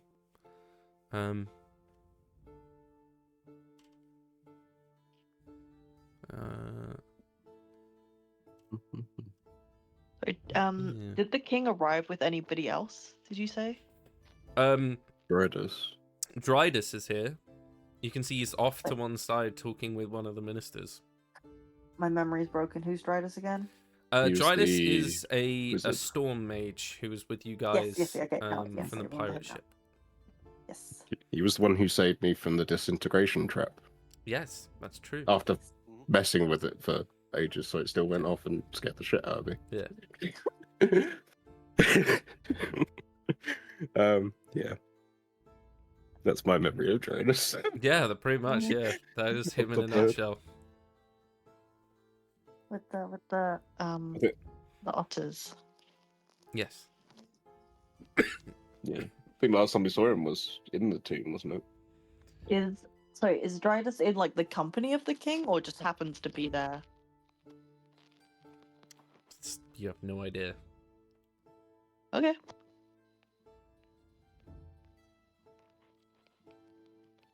Yeah, Zephyr's just gonna continue dancing. And after a while, it's kind of fun.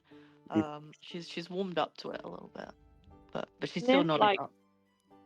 Nim does the whole like glancing over at the king to try and like get eye contact with him. Make me a performance check.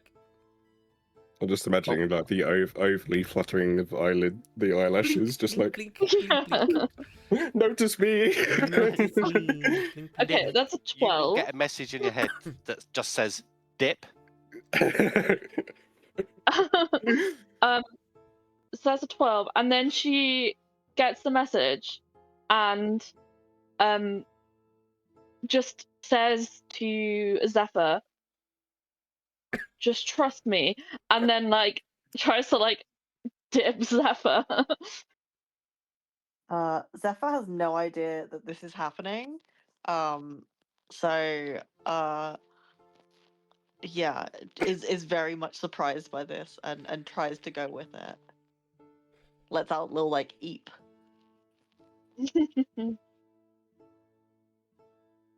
Nim like pulls her back up and is like, I think that's what Keenan wanted. And then just carries on.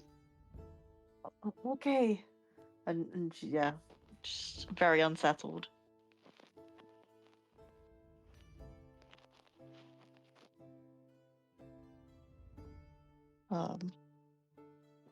She's like, I don't think what we're doing is working. And then how far away from like the dance floor are the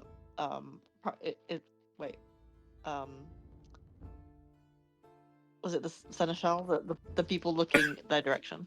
Yeah, the seneschal and the prime minister are like the base of the steps of where the king is sitting. I'd say you guys are probably about 20 feet away from them. You're not that far. But like, is there a way to kind of get closer while still being on the dance floor?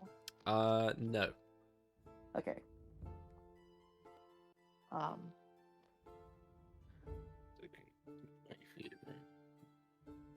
It's fine. We just finish the song and then we leave the dance floor.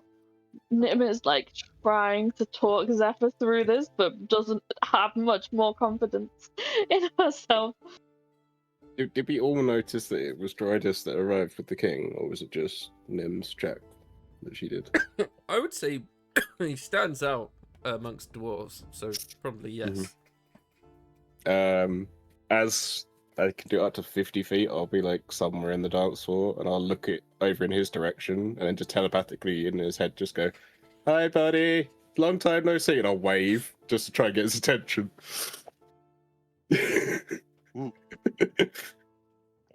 My dice. This is where it backfires, and he's like some sort of shapeshifter and just kills us all. You see, as you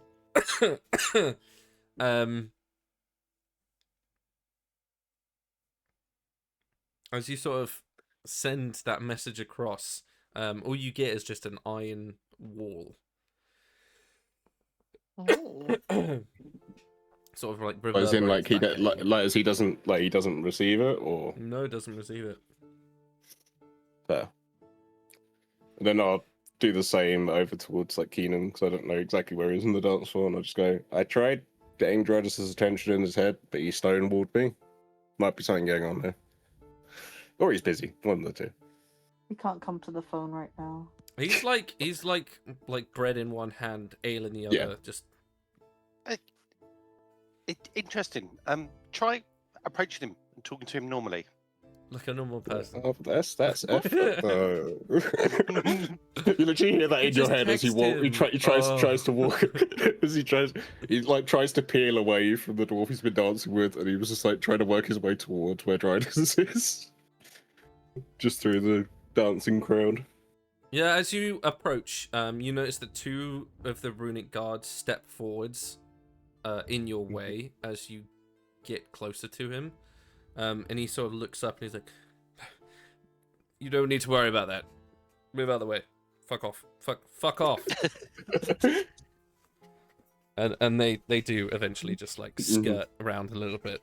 He's like, "Callan, oh, it's so good to see you. What are you doing here?" Yeah, well, we mainly came here for Keenan, to be honest, and a little bit of Zeph, and a little bit of everyone, really. I'm here to further my skills in the crafts, but any reason why you just blocked me out right now? Just not feel like talking? I don't walk around with my mind open. Do you walk around with your mind open? It's me. You should know. Are you saying you walk around with your mind open? Yeah. That's very vulnerable. How about open guy? What can I say? Well, he's like trying to plug it off like he should know to keep it off, but he doesn't know that. Well, the others are here. I guess you're kind of tied up at the moment, but if you want to catch up, we are staying in the city. well, yes, I am here on business, but I suppose I could procrastinate a little bit. Yes. The tap's on Keenan, by the way. We've got a really good suite. It is. Oh. And you'll see Callan just do like a fancy 12 and like even the threads. I need to get me in his pocket. Yeah, it's very lucrative. And then I'll like kind of look across the room, see if I can find Keenan, and just go, "Yeah, it turns out he's all right. Just didn't want to talk in his head." Excellent. That makes Keenan's like, "Of course he is. It's stupid." Literally. So we were trying to get an audience with the king at some point. Any chance you can help us out with that? Have you got your favors? Well, I've got this, and he like hands over the little gear thing that you were given by the Tinkers Guild. Yeah, I mean, if you have enough, sure. Yeah, give it to the Seneschal. So, just to clarify, it's not the thing that we brought with us; it's what we were given in return for the thing we brought. Is that right? I mean, it's either. The thing that's Okay. more personal to you is probably better, but God damn it! I already traded mine. He's like mumbling under his breath, just like, oh shit. Okay. I'll catch up with you later, and then I'll try and regroup with the others just to kind of fill them in. But I shall see you soon. It's been good catching up. See you at the suite later. Hell yeah! Is he If it's on him. I'm drinking and drive. Fuck yeah. Tries to just play it off cool and walks down the stairs, and then I assume gets tackled again as he walks towards the doors. Anyway, so we need to, if we want to get in with the king, we need to give our offerings to the seneschal, and then they kind of decide if we're worthy. Is what Dry just said. He can't really do anything else for us. Okay, we can do that. I'm assuming this is in my head. I would literally like walk up to you and like whisper in your ear, sort of thing, to Keen. Oh, understood. Apologies. Duty calls. I look forward to conversing more later, and I'll turn and leave with Callan and scoop up our two ladies. Hi, yes. Can we stop dancing now? Yes, Yep. we can. We're gonna approach the seneschal. What? Now? We are. Callan has found the lay of the land. We will present our tokens, and hopefully get the audience that we want. Okay. So, relax. This is meant to be an enjoyable evening, and we're just going to have a conversation with somebody. I know it's a king, but just try not to think of them as the king. Just somebody. And with Keenan, that, you're basically royalty, right? Yeah. So it's no different just chatting to you, right? exactly that. Exactly that. Except I don't think that many people see the king naked. Yeah, but that's just you. Yeah, That's what yeah. you guys think. He's just up in his castle, like, woohoo. Yeah. Yeah. There ain't no party like a dwarf hot tub party. You just like a montage of like all the servants just watching him do the slide down the hallway, just butt naked.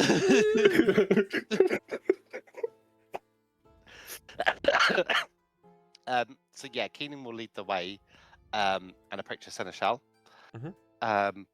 And say a token for the king in hopes that we may have a conversation, and is going to share an illustrated poem that he's done. Apologies, chat, I'm not going to read it out because of copyright, but it's from Songs of Innocence and Experience, but it is in our party chat on Discord. Got it. You see, they like look at it. Oh, an elven poem, and just like places it inside their jacket. Anything else? Zephyr pulls out it's like one of the wooden blanks that she bought a while ago, and she's been working sort of and on something for a little while, but it's never really kind of felt the urgency to kind of finish it until obviously they required sort of a gift to be brought, and she normally carves like animals, like small like birds, like sort of cute things. Like she likes to kind of give her wares to children and stuff that they come across. Except this time, what she's been working on is she doesn't have the way with metal and crafting that her the creator of her circlet and necklace do. And so what she's been doing instead is basically trying to recreate the same patterns and designs in wood, and that's what she kind of brings out. It's the blank, I'd say, is maybe like 15 centimeters like long, about 5 centimeters wide. Yeah. See, they take it quite approvingly and sort of offer it towards the king, who takes it in his hand. And you can see as he takes it, he's sort of looking at you the whole time, and then glances down at it.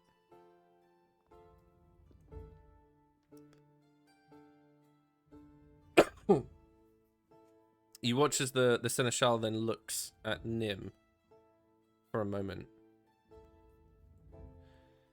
I'm sorry to ask, are you a Vananorian?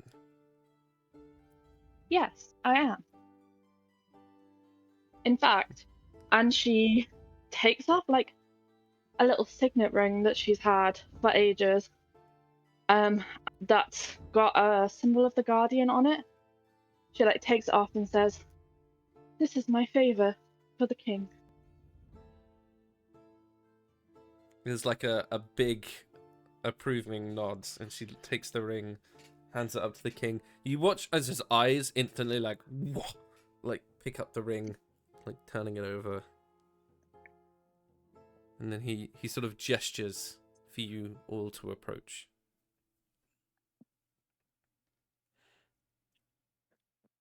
Zephyr waits kind of for Keenan's approach first, just to kind of copy any movements he does. Yep. So Keenan approaches respectfully. Your Majesty, thank you for meeting with us. I'm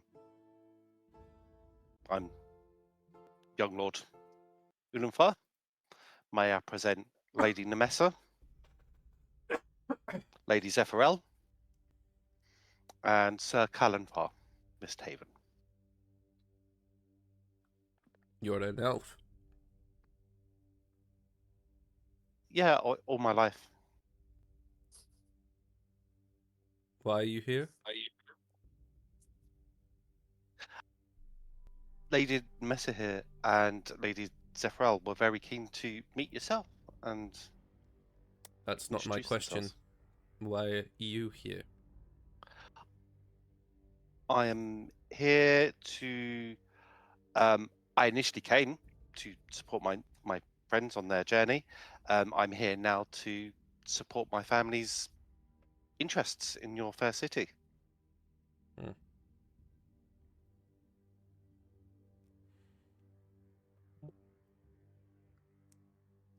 Long is the hand of the Silver Queen. I don't appreciate your meddling in my city. Edeline, I'm here just to make market contacts and see if fortuitous deals could be made on both sides. And I hope you are telling me the truth. Indeed, I mean that. Not quite meddling.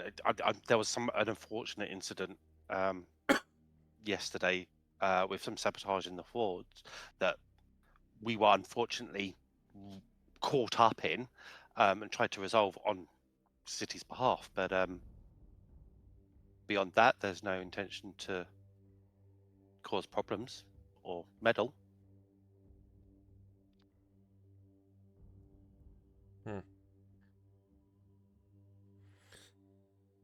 Okay.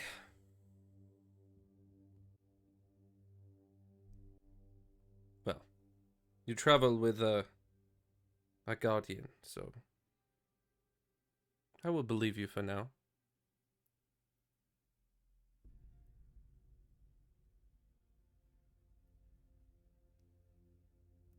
Yes, you're. Go on, Nim. Yes. I was just gonna say yes, Your Highness. It's lovely to meet a fellow follower of the Guardian.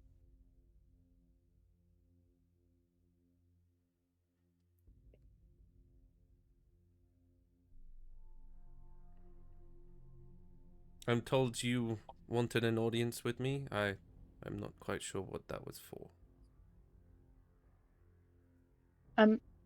That was in relation to my friend here, Zephyr. Zephyr? Despite the fact that she definitely wanted an audience with the king, she suddenly feels betrayed by her friends for being like, Zephyr, talk. She's just like immediately just like, oh my god, what do I say? And she despite sort of, you know, dressing up and wearing things, you know, not in her armor and not wearing, she's taken off the circlet. It was messing with her hair too much, but she is still wearing the necklace, and she kind of grabs it with one hand and says, there, I heard rumors of somebody in your circle who may bear some resemblance to me.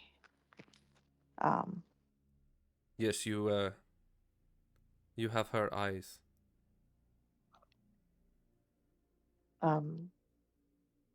Is there any way I could meet her?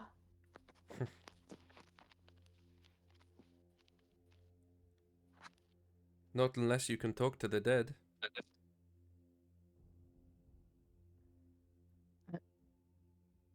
And she immediately just like her mouth just slams shut, and she just goes, oh oh oh um when how long?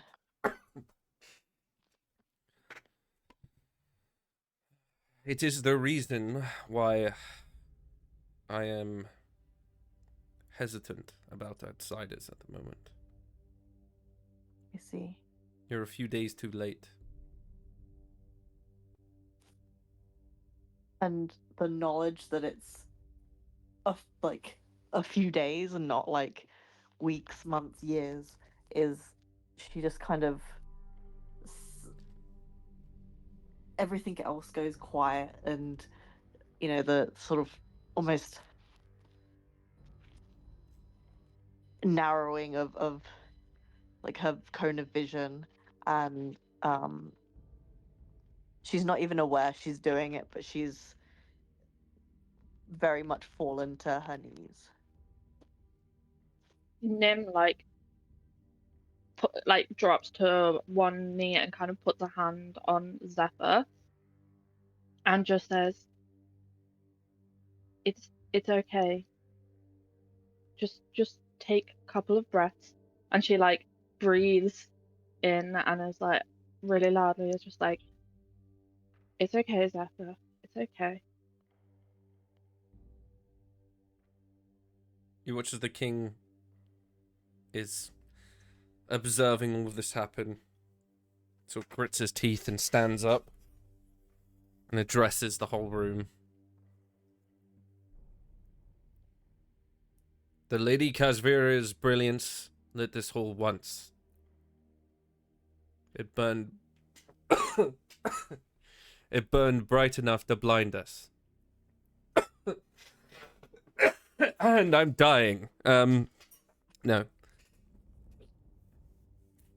We will find the culprits. Jesus Christ. Am I done?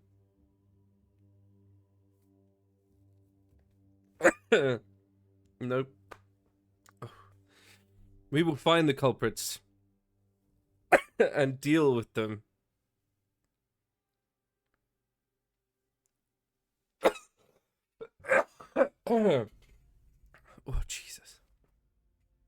Okay. But for now, yeah, thank you. Jeez. But for now, these outsiders are my guest. I will honor them the same way I did her. My God. My dear. I apologize. And should you wish to visit her resting place, I will give you access.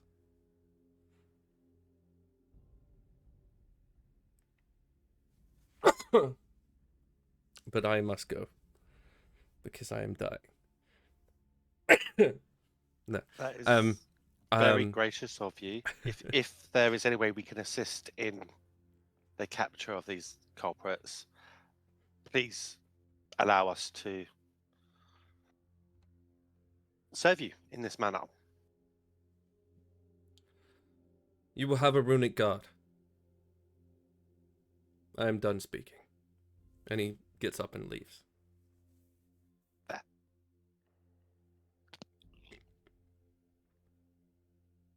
And there's like a silence.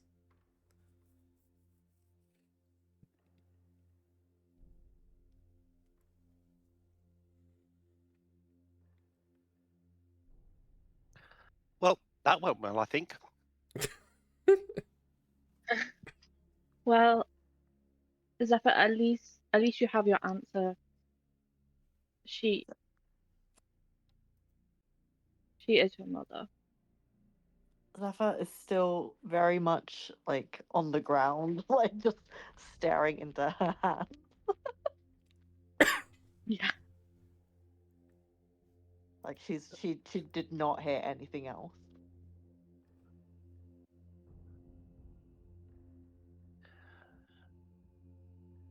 I think it's time for us to retire back to our suite.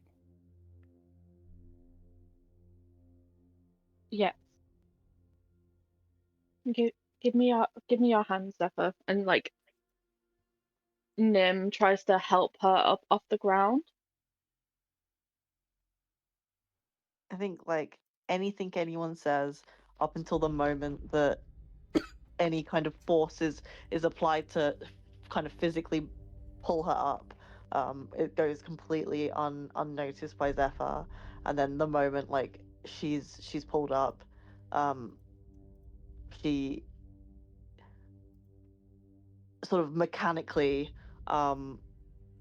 just kind of lets herself be pulled up and moved away. Like any movement that she's making, any just everything is very much just autopilot right now.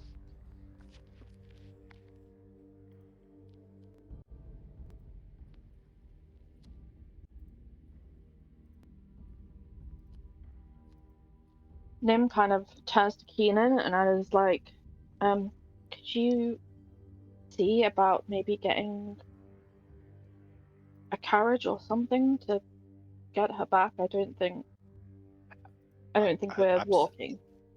Absolutely, and he'll look around for an attendant of some sort.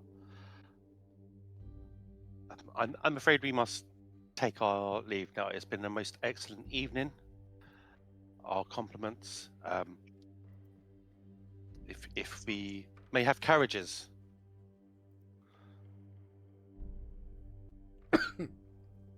Yeah, someone immediately like clicks their fingers, begins ushering a bunch of them your way.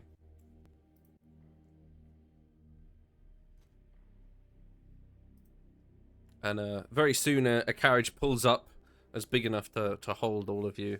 And you're sort of ushered in.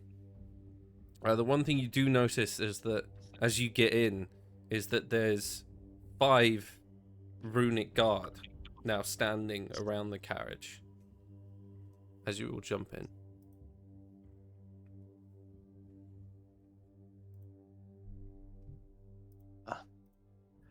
king has certainly kept his promise of giving us a guard. The entire time, Keenan's been super gentlemanly and polite, like guiding Zeph, like holding her hand, helping her into the carriage, opening doors for her, like very attentive, but in a very refined, polite way.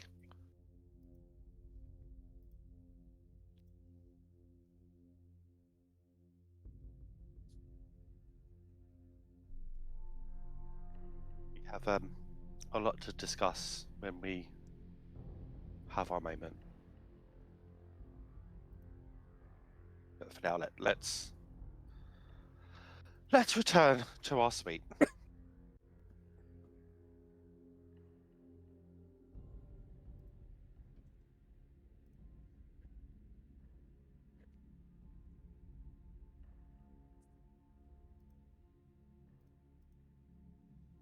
Okay. As the carriage begins to trundle off, there's a little bit of time as you guys are making your way back to your inn. About halfway, as the gentle rocking of the carriage begins to slow down,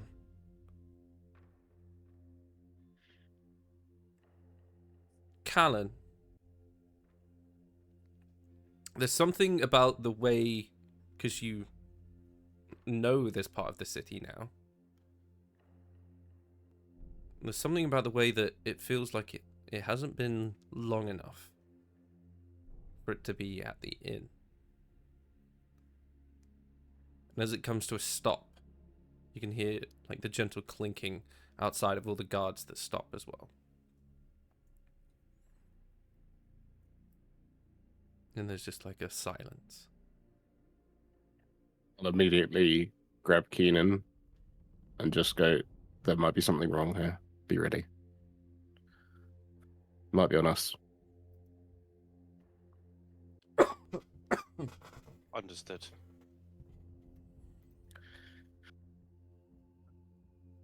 Are we like ushered out of the cart, or are they just kind of just stopped at this point? Nothing's happened. It's just stopped. Nim says, I'll take a look, and she just like produces a little hand axe out of her armor. Like no one can tell where it's come from. She's just had it there the whole time, and she's just like, Sure. basically, she's like, I will deal with this, and she like opens the door and immediately like shuts it behind herself. Yeah. And like assesses the situation. Yeah, you open the door and you come face to face with 4 dwarves.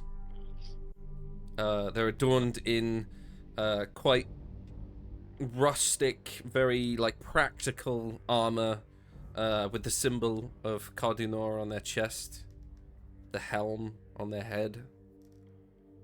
You can't really tell the difference between them apart from the colors of their hairs. Look like the guards that escorted you into the carriage. And they have Why? axes out. Why have we stopped?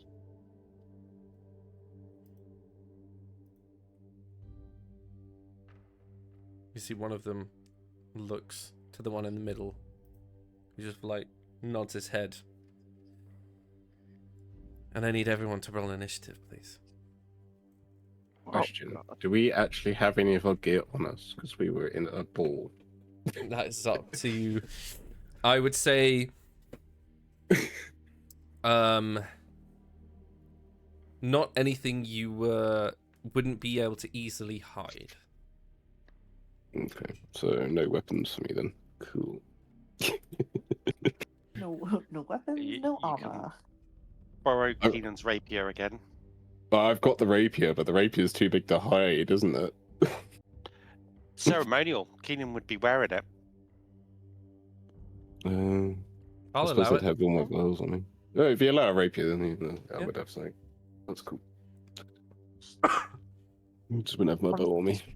Just unequipping my armor and on my shield, on my sheets. Yeah, that's a good point. Oh yeah, Nim Mine. wouldn't have a shield. Yep. My Yeah, AC I got. now 12. Could I have got away with a breastplate with that kimono thing that I put on or not? That's the question. I don't think so. What do you normally wear? I normally wear a breastplate, but with a big cloak around it. But I think if I was going for that flowy kimono look, I probably would have taken if it you were going off. for the kimono, then no. Yeah. Oh, Yeah. God damn my style choices. without my Was shield, like, I'm gonna keep my armor. I'm gonna keep my weapons. Well, you can get away with it because Exactly. Yeah. Because he sneaks stuff on his person. But yes, can I Without get my your shield, initiative rolls, please? Yeah.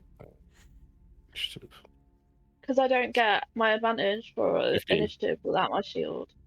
I have rolled a nat 1, so I have 2. 2 on the initiative. Okay. 6. Zephyr? That's a 20. Nice. Yeah. But she's in a state, so she's currently catatonic, so that's gonna be fun. Oh God. Okay. The first wolf is just gonna run straight at Nim with a war pick, and he's gonna make 2 attacks on her.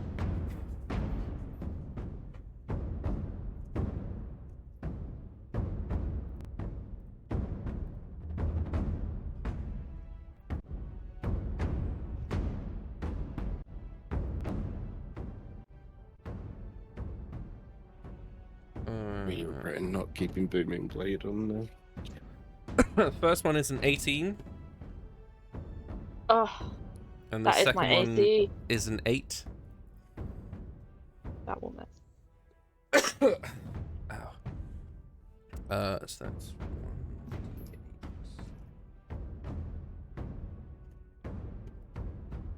1. That is 6 points of piercing damage as he's just attacking you twice with his war pick. Zephyr, what would you like to do? Bear in mind you're still in the carriage. Zephyr is very much still in the carriage. I don't. I feel like she's still very much in a messy state. I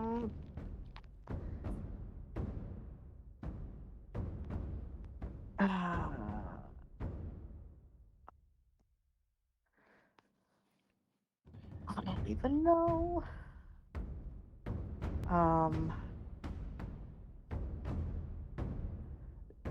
Zephyr kind of wait, so who's outside of the carriage? Just Is Nim. everybody else outside? Just Nim and 4 other dwarves. Is there a straight kind of shot from like the inside of the carriage out? Yeah, I would say so. Okay. Cool.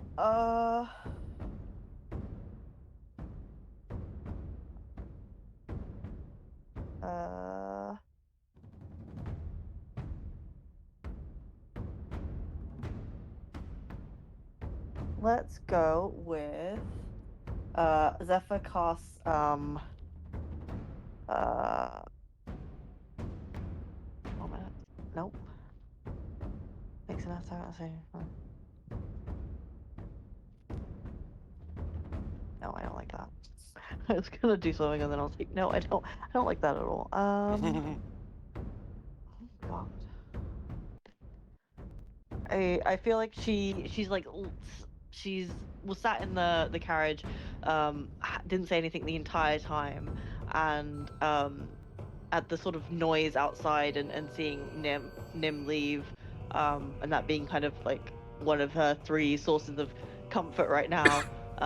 She like lifts her head, looks outside, and seeing this dwarf like run and attack Nim, just without really thinking about it, she casts level 2 ominous winds on so how many dwarves did you say there are? There are 4. 4. On 3 of them, so I'd say the one that attacked Nim, and then just like a random like other 2. I guess whichever ones are closest. Sure. Yep. So whenever they must make a charisma saving throw.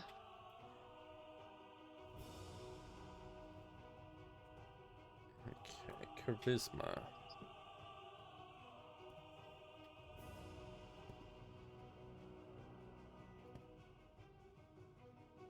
Okay, so that's 2 fails and 1 success.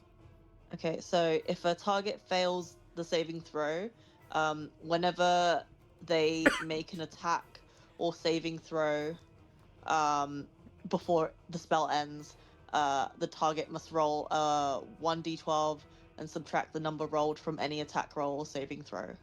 Damn, girl. Okay. Yeah. All right.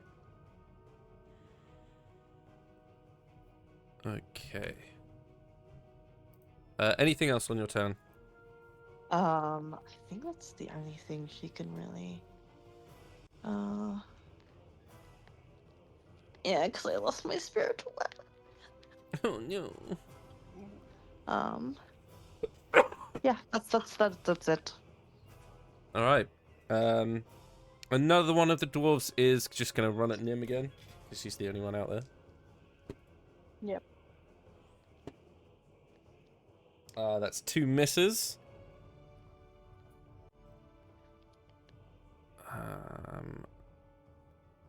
Nice. Kalanthar, you're up. Is there anything like on the ground that's like small enough that I could use catapult on? That's within sight if I open the door.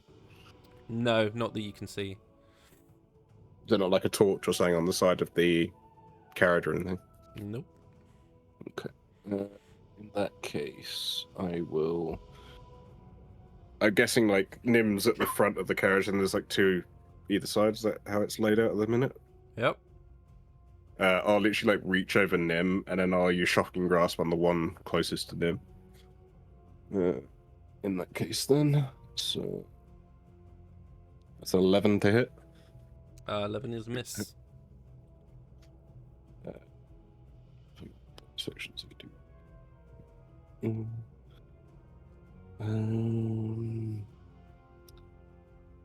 I will do my blood curse of binding as well, I think. So it's a DC 13 strength saving throw for them. And that'll be for the one probably furthest away, just so it can't run off and tell for more help. That is a 15. Damn it! Please tell me. I didn't amplify actually, so do I just still take it? No. Damn. So I need to amplify. Okay, so I can't use that anymore. That is everything I can do. Okay. Nim, you notice as this one runs past you, and it's about then that you notice there's this very like pungent aroma. You were too busy to get into the fight to notice it at first, but the longer you've been standing there, the more you can smell like this. It's a very like it's like very sharp, almost tang in the air. And as you watch this dwarf sort of run around, you realize that the entire carriage has been doused in oil. And he's holding a torch as he sort of leans down, and you watch it alight. That is his action. Shit.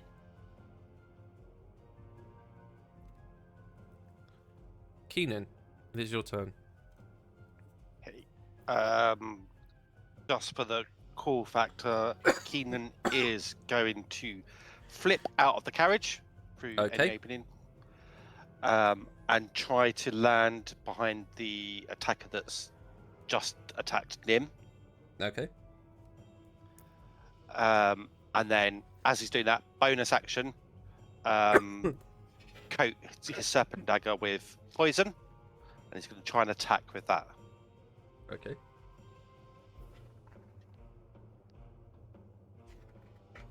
Roll to hit. That is a 16. 16 meets it, beats it. Okay, so initial piercing damage is not much. 6. However, it's a Constitution saving throw, please. Is this to be poisoned? It is to be poisoned.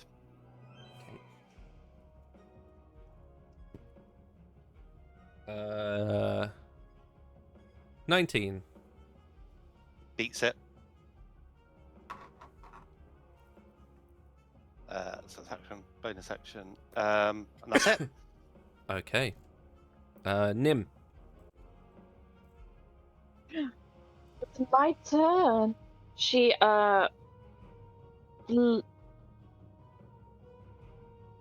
she's got two attackers right in front of her, doesn't she? Yes. Yes, you do.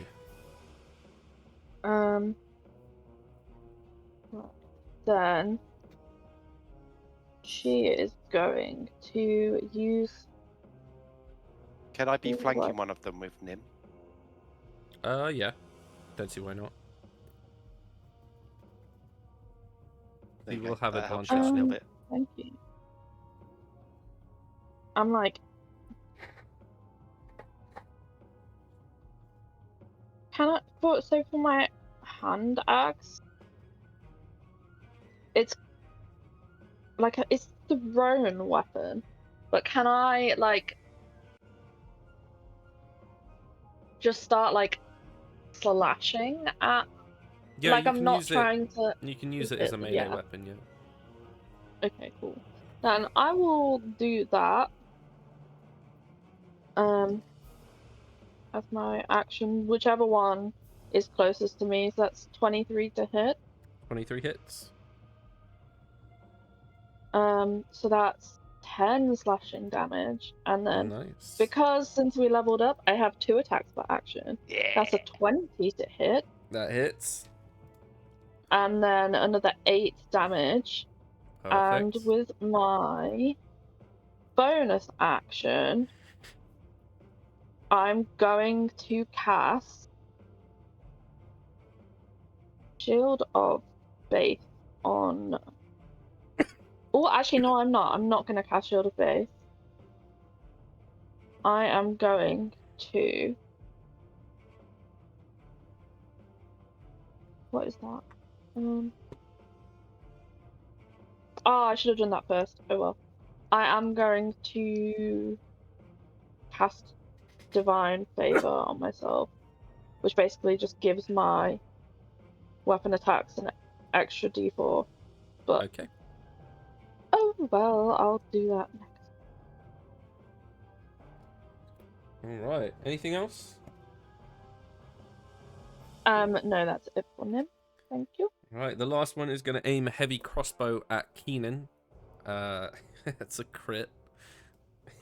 I am going to use my cloak. Okay. So reaction, target by an attack, illusionary petals, burst from the cloak, DC 14 Wisdom save, or they get disadvantage.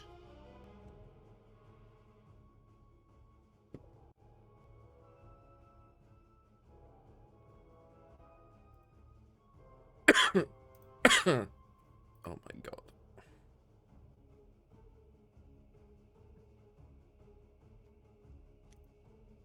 Nice. That is a wisdom 8. Fails, so they have disadvantage on that attack. Oh, you dick. Wow. That is a 21. Better than the crit. That's true. That is 8 points of piercing damage as this bolt fires, sort of catching you in the shoulder.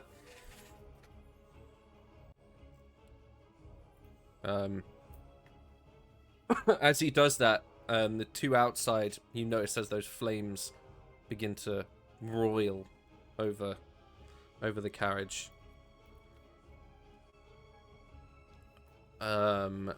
The one next to Nim is going to hit her again, hopefully.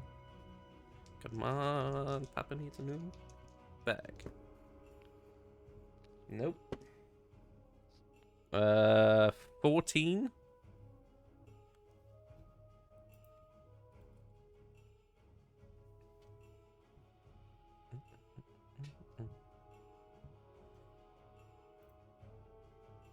Is a miss. Zephyr, you're up.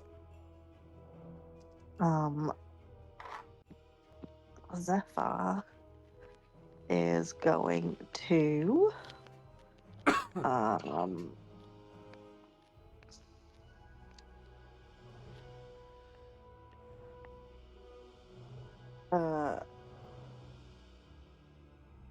cast mage armor on herself.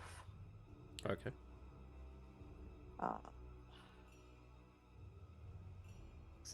So she gets 13 plus her dexterity modifier.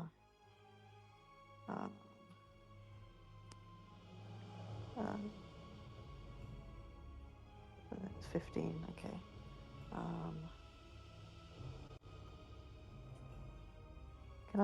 Is there a way to override? Yeah, okay, I can override it briefly. Okay.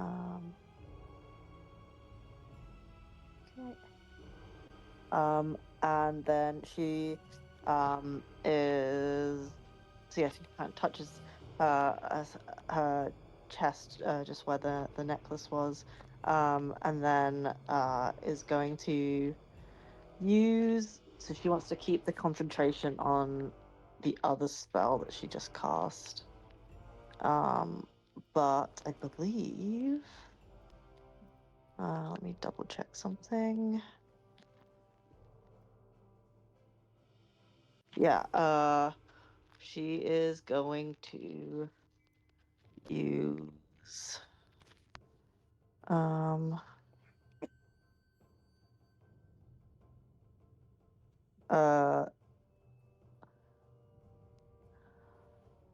question. Can you oh wait, no, because yeah, she just used, no, it's fine. So she just cast mage armor, and then she's gonna use finger guns because she can cast it as a bonus action. And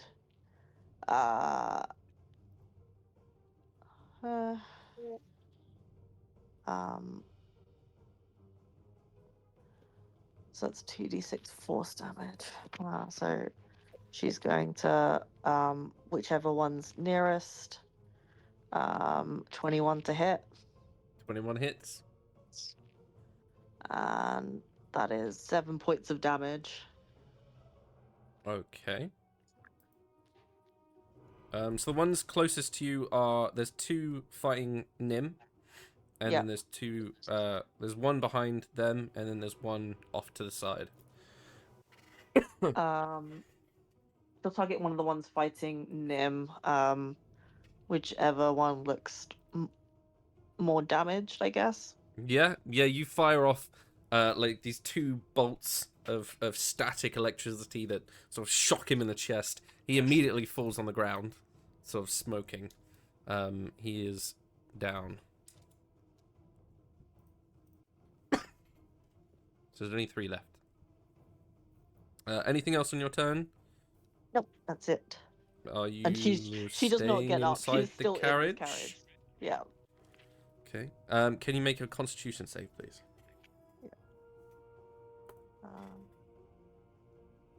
Constitution. Where am I? Saving throw. That's an 18. Okay, you take 4 points of fire damage as a piece of the carriage falls on top of your arm after you've cast that spell. It sort of singes into your shoulder. The one that's still standing next to Nim is going to try and hit her. Nope. Also nope. Calenthar, you are also still inside the carriage.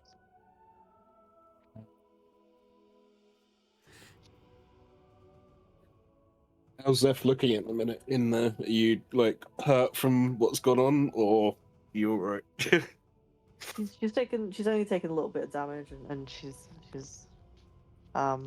she does not even seem to have like clocked that that she's got any damage. Okay. I think what Cameron will probably do is realizing that she's in a bit of a shock. He's going to grab your arm and try and pull you out of the carriage with him. And I guess that would take my full action, right? Yeah. If you want to drag her with you. Obviously, if she's willing, I'm not going to force her. If she resists, I'm going to leave her there. And then bonus action stuff I got.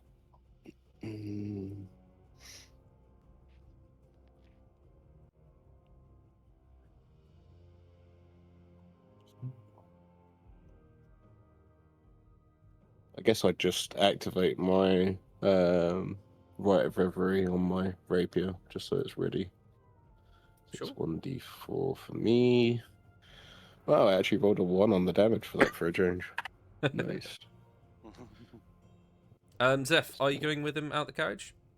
Yeah, she'll follow along. Oh, sweet. My this dwarf that's off to one side is going to run up to Zephyr, and as he does, you watch as each stride he seems to grow in size until he's about 8 foot tall, because he's only 4 foot, and then goes to slam down with his war pick. Who's he attacking? Zephyr. Is this one of the ones she targeted earlier? It is not, no. Okay. That is a 17. I can't read. It hits. For 10 points of piercing damage for the first one. Okay. The second one is a 13. It doesn't hit. Okay. Keenan, you're up. Okay. So the one in front of you is now dead. There's another one that's about 5 feet from him. That Nim is still fighting. There's one off to one side fighting Zeph, and there's one behind you that shot at you with a crossbow. Okay. Am I able to get them in a 30-foot cube with none of my friends other than maybe Nim? You'd be able to get 2 of them. Okay. And getting those 2 of them, is Nim included in the cube? No. Cool. So he will cast Hypnotic Pattern as a cube. Each creature in the area who sees the pattern, Wisdom saving throw. Got it. Am I very wise? No. Of course I'm not. First one is a 15. Fails. Second one is a 17. Passes. Okay. I'm gonna use my reaction as a silvery. Can I do silvery barbs? It's another spell. No. Yes? Fine. I don't know. Silvery Barbs is a bonus, but I don't know about. It's a reaction.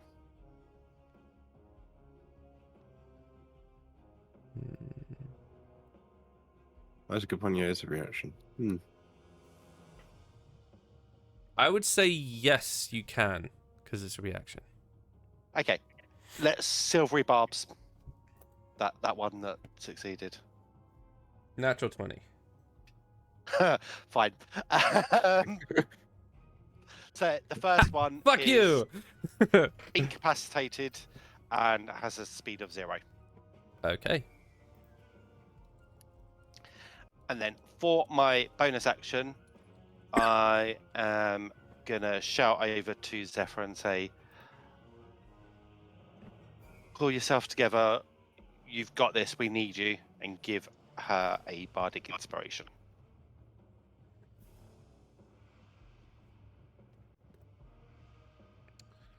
Okay, Nim, you're up.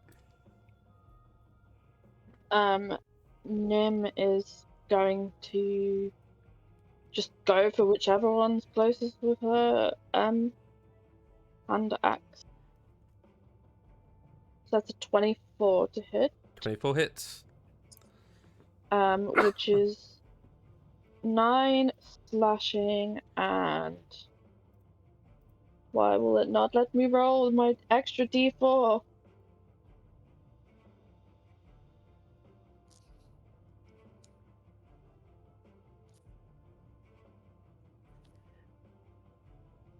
And yeah, 9 slashing, and I can't roll a d4 apparently for radiant damage. How many just D4 one. is it? Oh, hang on, it's working. There we go. Yep. So, and then 3 radiant damage, and then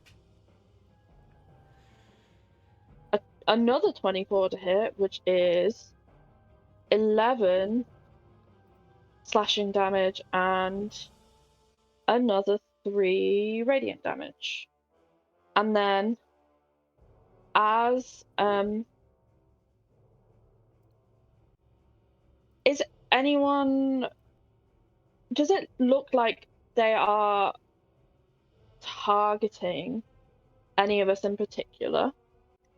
No, not really. Okay. They're only targeting you to start off with because you were the first one there. Then I am going to leave it there.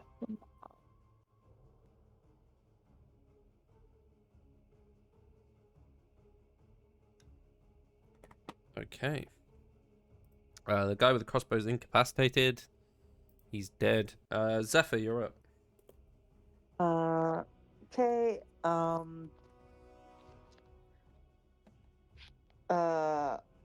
What's the giant, the bigger one, the one that grew in size? What's he doing? He's right next to you, trying to hit you with an axe.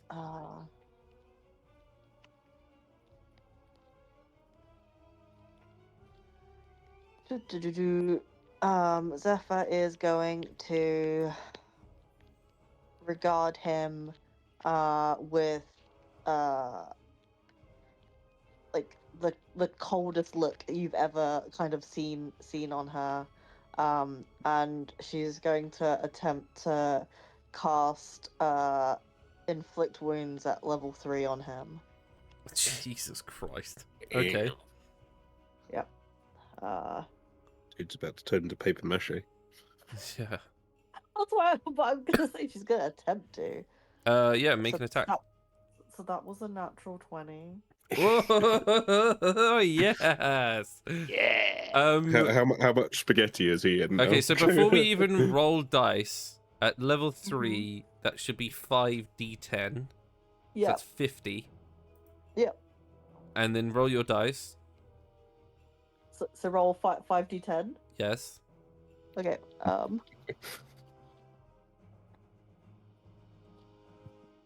the damage transitions onto his god, and then you have a fight with the god. That's 26. Okay, so 76 points of necrotic damage. What does it look like as Zephyr unleashes this necrosis into him? He ages so quickly.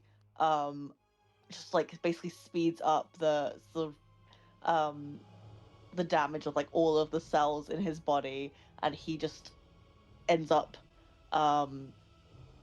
basically like disintegrating sort of as he gets to sort of how a dwarf would look like really old, and then just like disintegrates and just falls like in a pile of goop.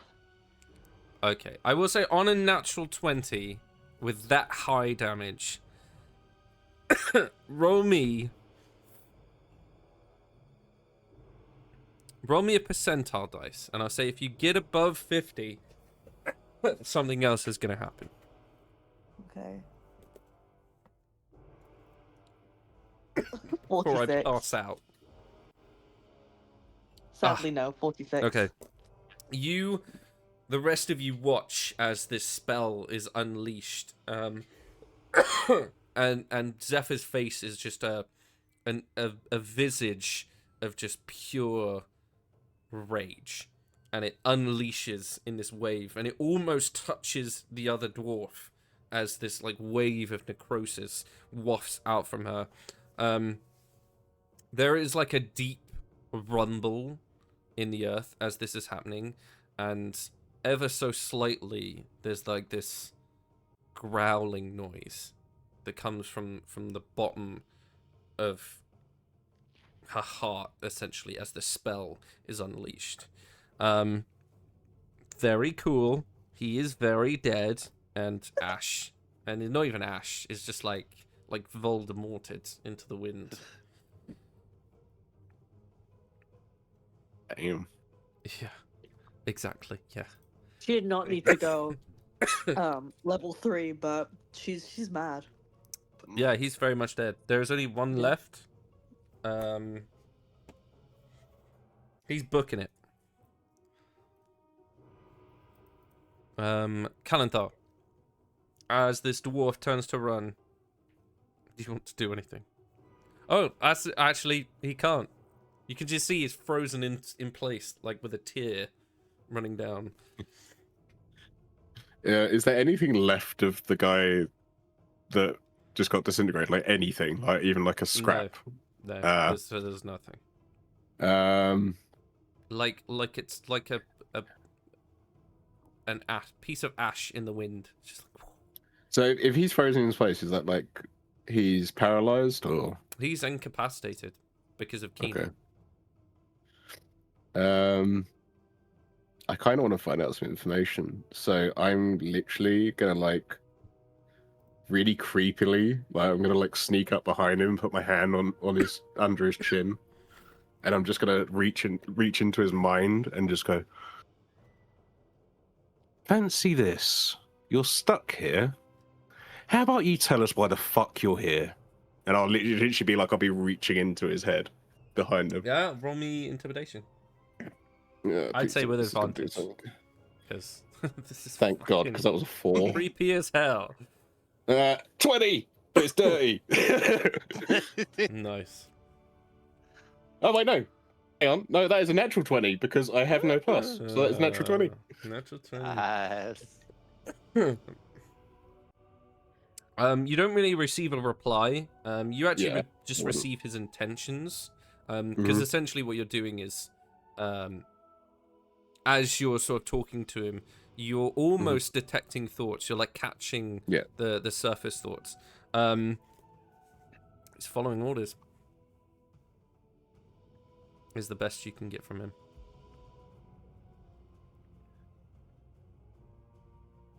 Whose orders? You have no idea, but he's following orders. So we don't get a general vibe at all. Okay. I guess that would be an action to do all that.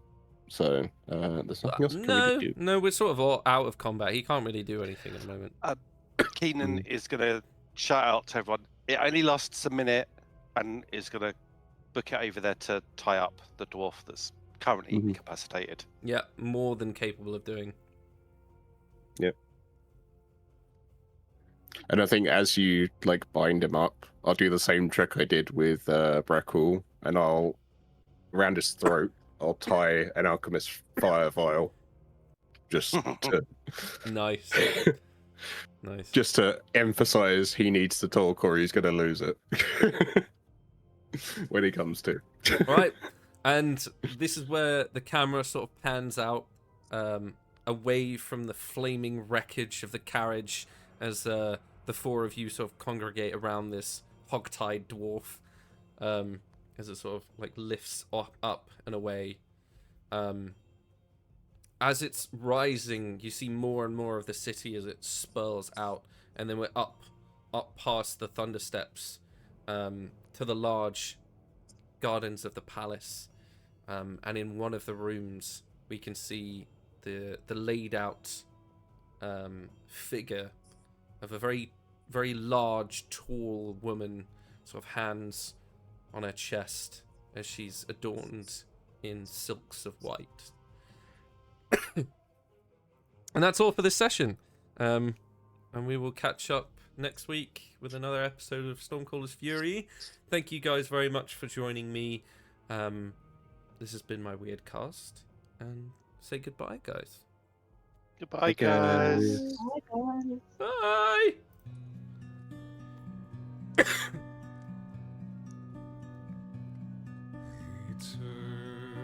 Eternity's a gift, they say, to never cross the veil. This life I try to savor, and I try to no avail. Curse that mortal brevity which has rent you from my arms. Curse this cold eternity without you to keep me warm. Your never-ending elegy is a ballad with no melody, as empty as I. Now you've passed me by. A blessing, no, a malady.